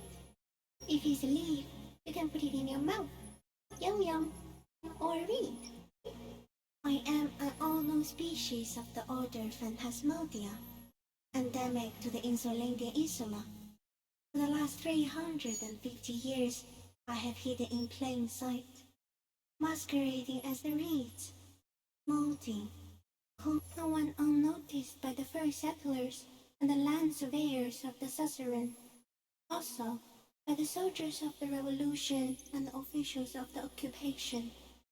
Even the Samanese islanders who came here first, but did not stay, have not seen me. I have stayed hidden through 4 forms of government and 2 scientific revolutions, until now, you are. The moral of our encounter is, I am a relatively median life form, while it is you. The Pale too came with you. No one remembers it before you. The Nidarians do not. The radial, it is a nervous shadow cast into the world by you, eating away at reality. A great, unnatural territory. Its advent coincides. You're a violent and irrepressible miracle. The vacuum of cosmos and the stars burn. We suspect it will be something like the oxygen holocaust that wiped out anaerobic life 2.6 billion years ago, when organisms first started breathing. Instead of air, you exhale thoughts. There are no trees that eat thoughts. Everything your eyes touch goes back there, behind the nose mirror. What if you blink? Are we still here? Please don't, please, do not do that again.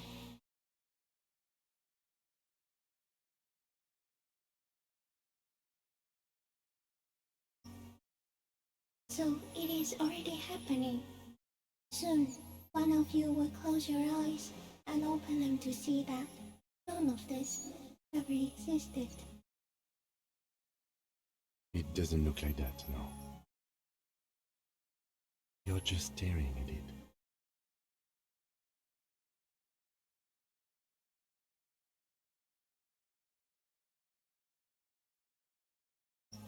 Okay. Is it somehow related to the case?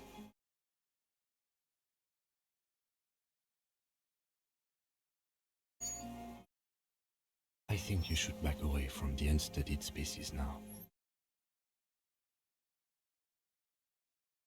No, there is one more.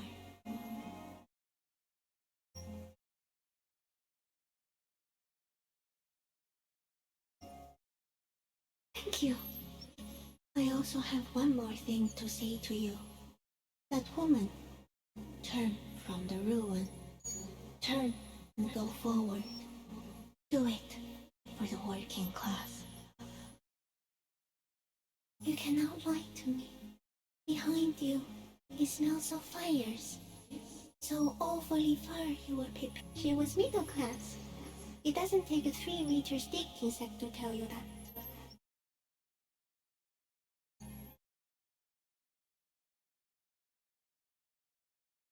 As you're turning away, the phasmid mirrors your movements, stepping on the water, the long limbs carrying its feather weight without breaking.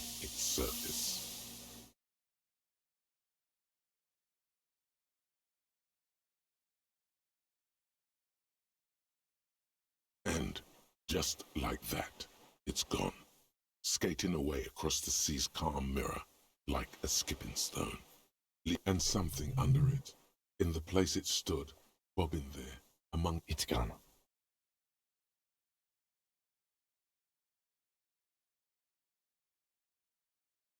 Apparently, yes. Like a water strider. Only looks like a nest of some sort. What now? in some kind of strange... Our suspect is not looking so good. We need to check on it.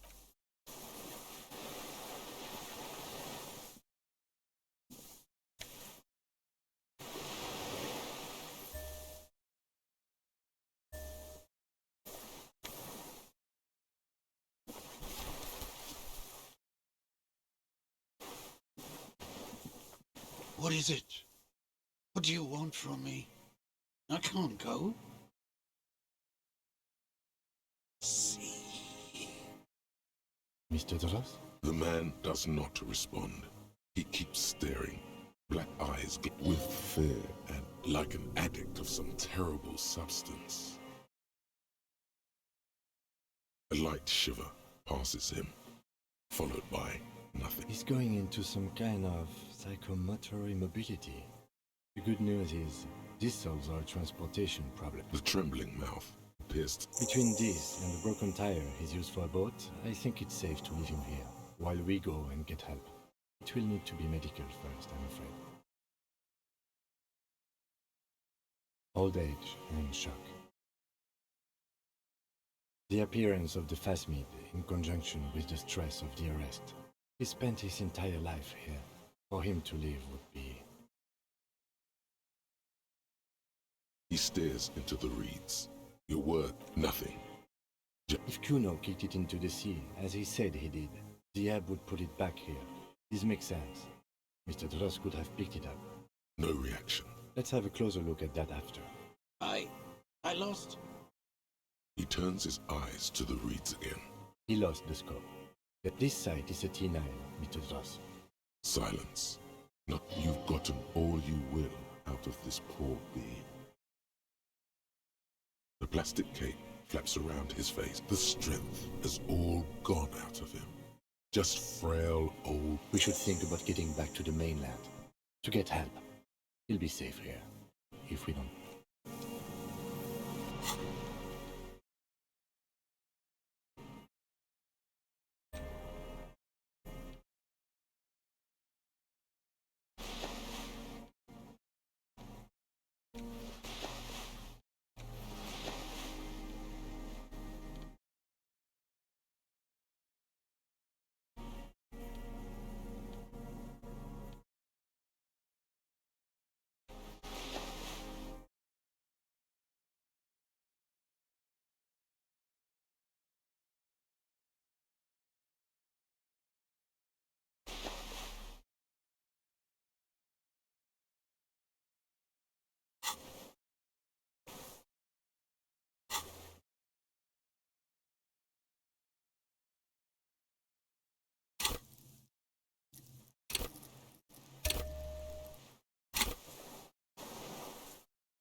The dry grass crackles under your feet as you stop.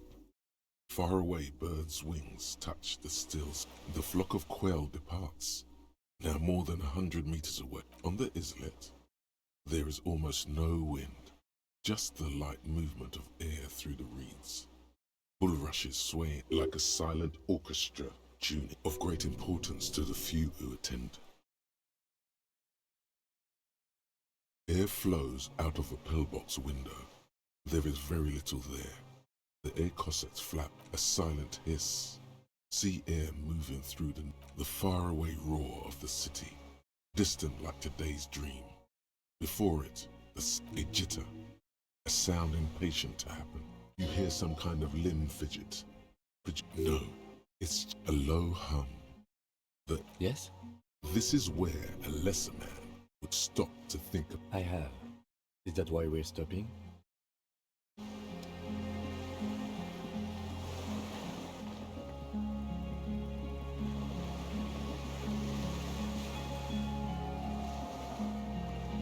The skiff is swaying on the waves by the dock. Lex, we are done here. The skiff rocks gently under your weight as you get in. But for the sound of conversation on the water, two men and a woman stand on the concrete square of a nameless village, looking at a small yellow boat as it draws. You reach the jetty and climb out of the skiff.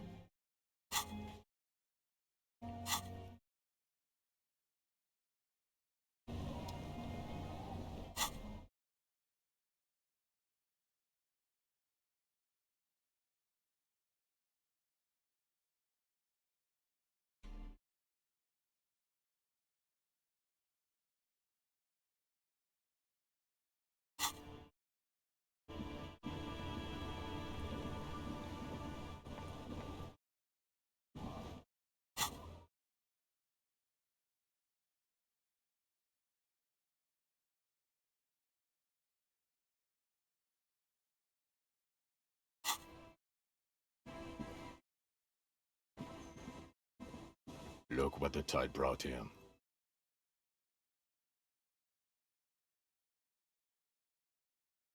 Harry, you're bleeding all over the place.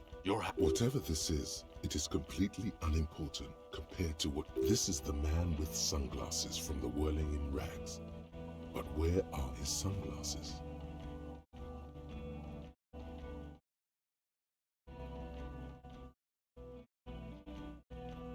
That's right. And you're bleeding.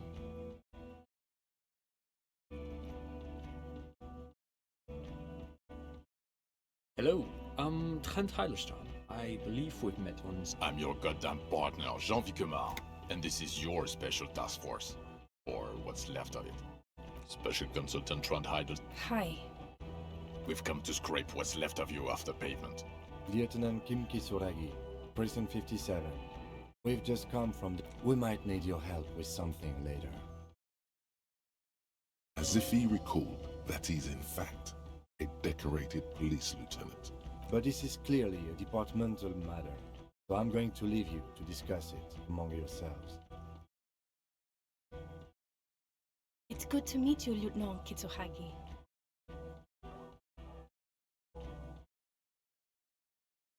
Ari, we want to help you. Trent, I believe this is... I don't quite know what I'm doing here. I was asked to participate as an expert. I think I need to manage your expectations a little. My background is in something else entirely. I engage in neurology on a merely theoretical level. In fact... No, Trent, it's too late. You're part of this shit now. What have you got to say for yourself, shit kid? What does he have to say for himself? Shit kid. What an interesting moniker. You, shit kid, that's you. Maybe you've deserved it. The cafeteria manager you fucked over told us where you went. Shit, kid. He didn't betray you. He just told us the direction you went in. Who's Sylvie?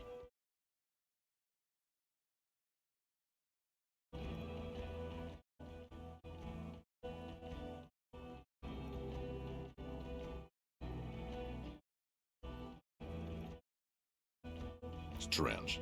He didn't mention that. In fact, the establishment didn't look saved at all. There was a giant aerograffito in front of the building, mixed with blood.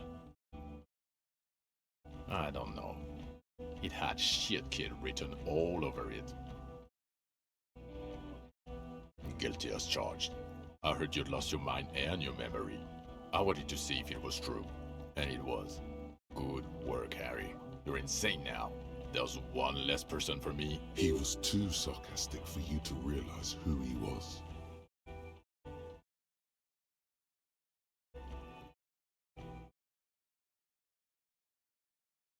didn't lie to you. No one lies to you. You were so fucked up on booze you couldn't recognize your own partner.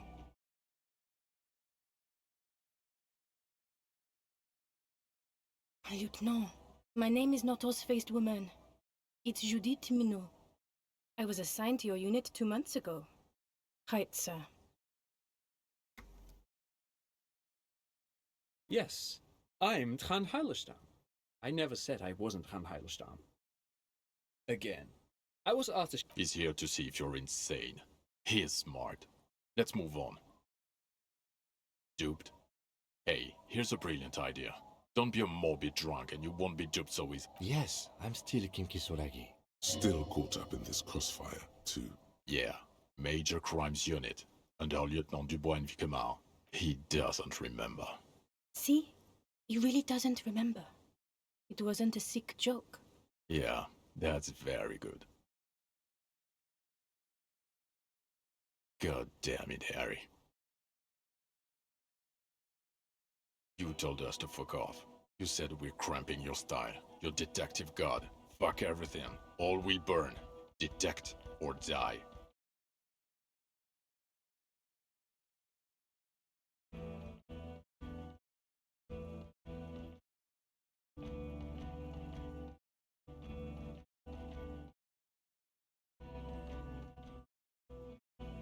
Yes, you're sorry.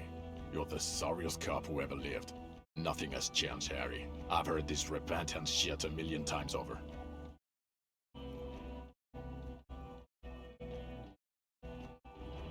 The bells aren't ringing because you have brain damage. Trant, this is where you come in. How bad is it? Well, he doesn't have visible tremors, he talks without slurring, he can drive a boat, he's standing, reasoning. All good signs, but complete... Meaning, you forgot both who you are and the definitions of money. As displayed in the station call, our interactions with him, and I don't want to be a snitch, but also mine with him before when Harry did not seem to know who I was. Interesting? Yes, interesting. I have my theories, but I would like to hear Harry's thoughts first. Harry, what do you think happened to you? Neurologically, psychologically, and why not socioeconomically? Not when you phrase it like that, but I don't think critical theory...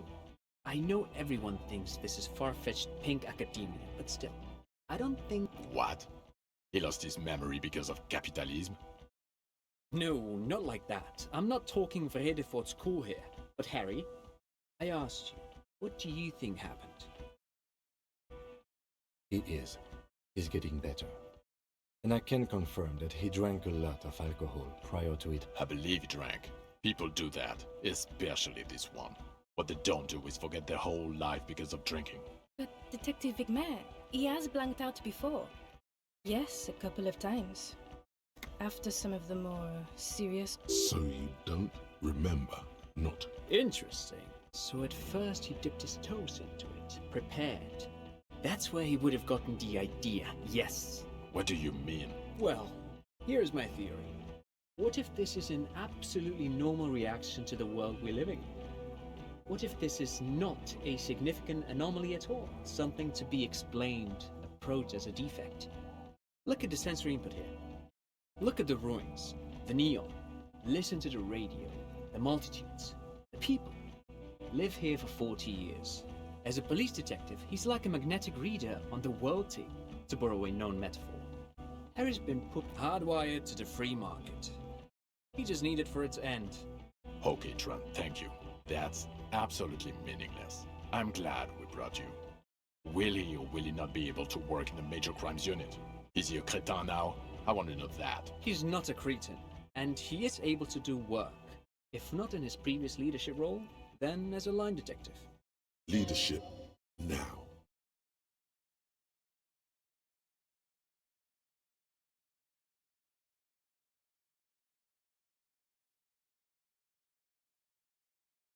No one even mentioned that. I misphrased my question. It should have been, is he able to put his clothes on and use the party? Or do we need to get him on a disability pension? Now nothing. Now we're just going to stand here. No, now we discuss that. What the fuck did you do to a motor carriage? Why is it there, Harry?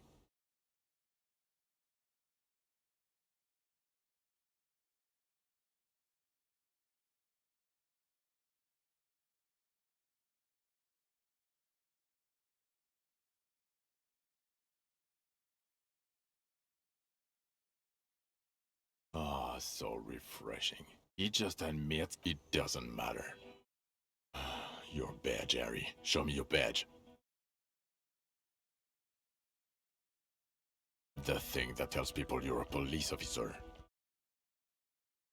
In a rush to demonstrate your badge, your eager fingers can't sustain a grip on the smooth plastic, and the badge slips out of your hand.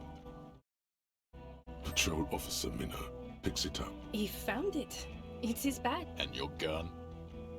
As if having your badge and gun are what is it with all these material objects?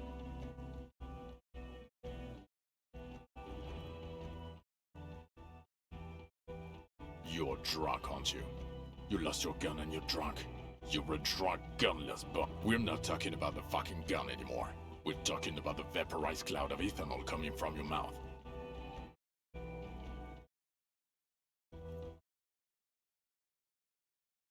So you forgot to drink? I don't buy it. He's wounded. It's been a long week and he's handled an actual corpse.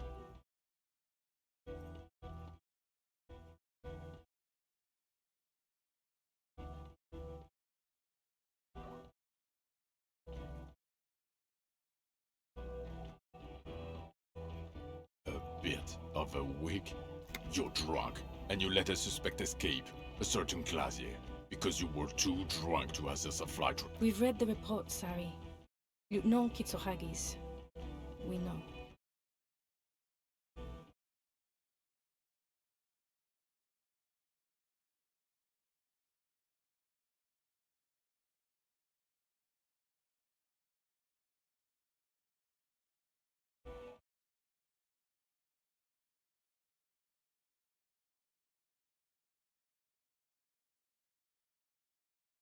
Sure, if it's part of your master plan, or the fact that you're Everclear's little peony now, doing I don't know what for him. That's small-time stuff. That compared to the 7 people who were gunned down. The streets are literally red with blood, Harry. It was fucking mass murder. He did everything he could. We did everything we could. The company hired and vetted mercenaries. Lieutenant Dubois got between them and the locals. Here comes the cavalry. He did so at considerable risk to his own life. He was shot, not once, but twice. We stopped an execution, not a negotiation.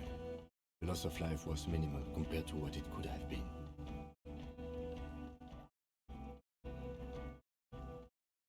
Don't make this harder for yourself. Thank you for the input, Lieutenant Kitsuragi. I didn't mean to suggest you didn't handle the situation.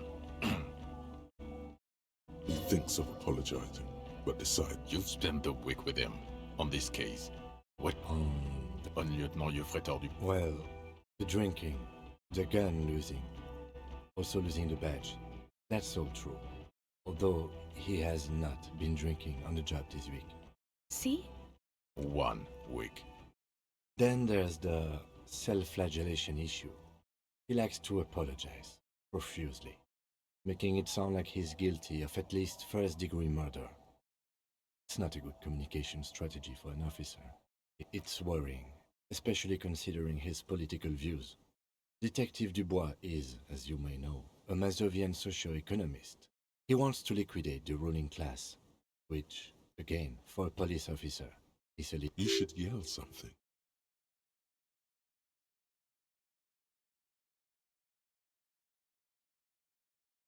The RCM consists of policemen of the state that is, so a little discrepancy there. And then there's the motor carriage in the sea, something I was not present for. But despite all this, he is a great detective. He can talk human beings into telling him everything. And he doesn't stop. In all the time I've spent with him, he has not once stopped pursuing leads, however far-fetched and tangential. He is tireless. Mad. Well, except that one time when he stopped to sing karaoke. Which, by the way, I have to disagree with you, Mr. Vicmar, was a valiant effort. He really sang his heart out. Okay, he did something. Other than that one time, he has tirelessly worked on the case, and he solved it. We have a confession, a murder weapon, and the perpetrator, locked on the island right now. He apprehended a straggler who stayed hidden for 50 years, ever since the revolution, who's probably committed other murders over those years. Oh, and he also discovered a new species. A new species? A colossal stick insect. It was on the island, camouflaged as a... He takes out the photo of the phasmid and shows it to the officers. You hear gasps beneath the howling of the wind. As you can see, it's about 3 meters tall. In fact, we think it may be the largest land invertebrate ever discovered.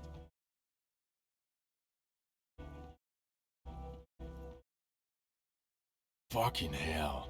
Is this somehow connected to the case? The killer did not seem to be aware of the phasmid's presence. Exhibiting a strange, atypical dementia, he fell into a stupor after its appearance. He became near catatonic. So it is connected. I must say, this is absolutely extraordinary. It's... Yes, it really does make it hard to fire the drunk. This is a very, very sad man who has just seen something that's made. Now you make your case. Now is the time. Now or never.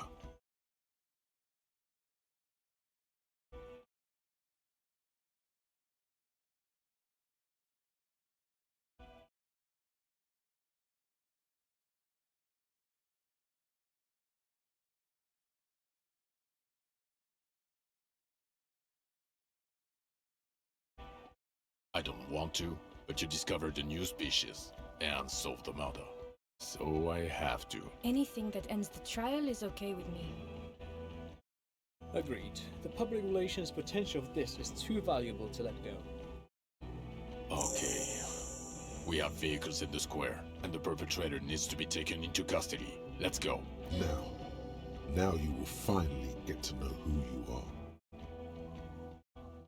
The man looks westward, impatient, jingling his car keys in his pocket. Who are you? You're a gym teacher, Harry. Well, obviously you're not a gym teacher anymore, but... Before you were a cop, you were a gym teacher in Coron. It's getting really cold outside. Should we maybe... Harry, it explains everything. The running around, the jumping, the bicep girth, your inexplicable facial hair. Some of your more old-school wording choices. Also, this guy. Of course. Contact Mike. He's been on about Mike again. I hate that guy.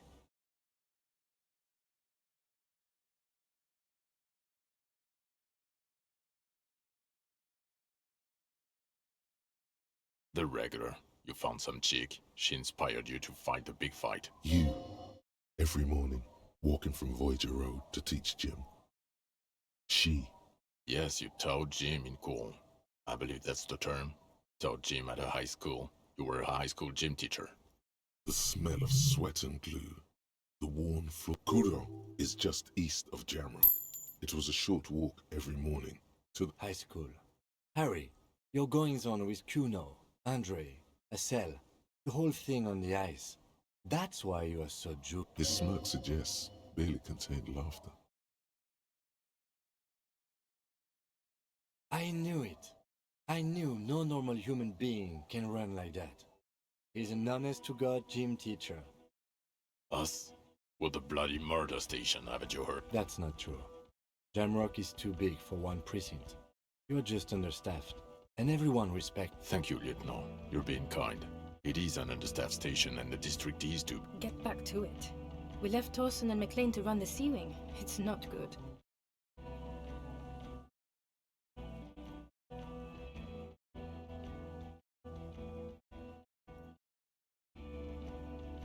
Okay. It's not the bloody murder station. Jamrock is the largest ghetto in River Shoal. The press will blow over. Jamrock is Thank you again, Lieutenant. It's not a mystery. Some chick fucked you over. You really went with it too. Really? Dora something. Dora Ingerlund. Yeah, something like that.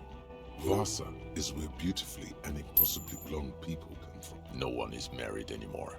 This is Revachol. God, I don't know. 6 years and you haven't gotten over it. What the hell is wrong with you? No, it was 6.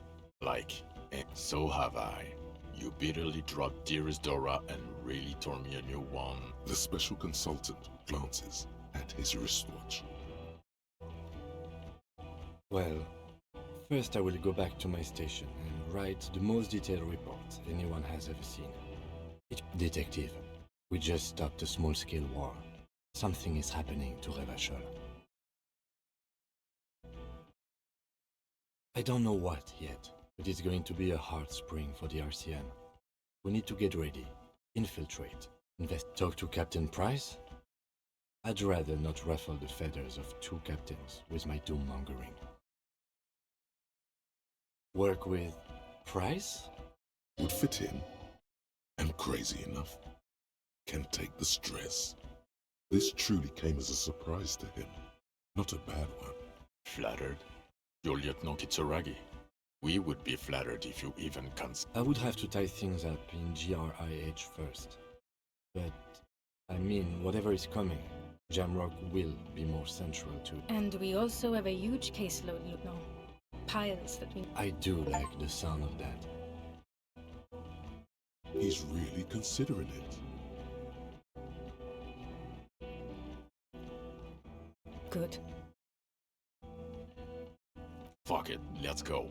Trump brought his motor carriage. It's a 20-minute drive to Jamrock. Under the afternoon sky, the great district hums. A chessboard of wooden houses, 80,000 living souls, and chimney stacks. Fire traps as far as the eye can see. You close your eyes and hear the dogs bark. A lone woman sits by a factory window, dreaming of meteorite strikes. On Rue de Saint-Jérôme, a square bullet slides into a square-shaped... Dawson?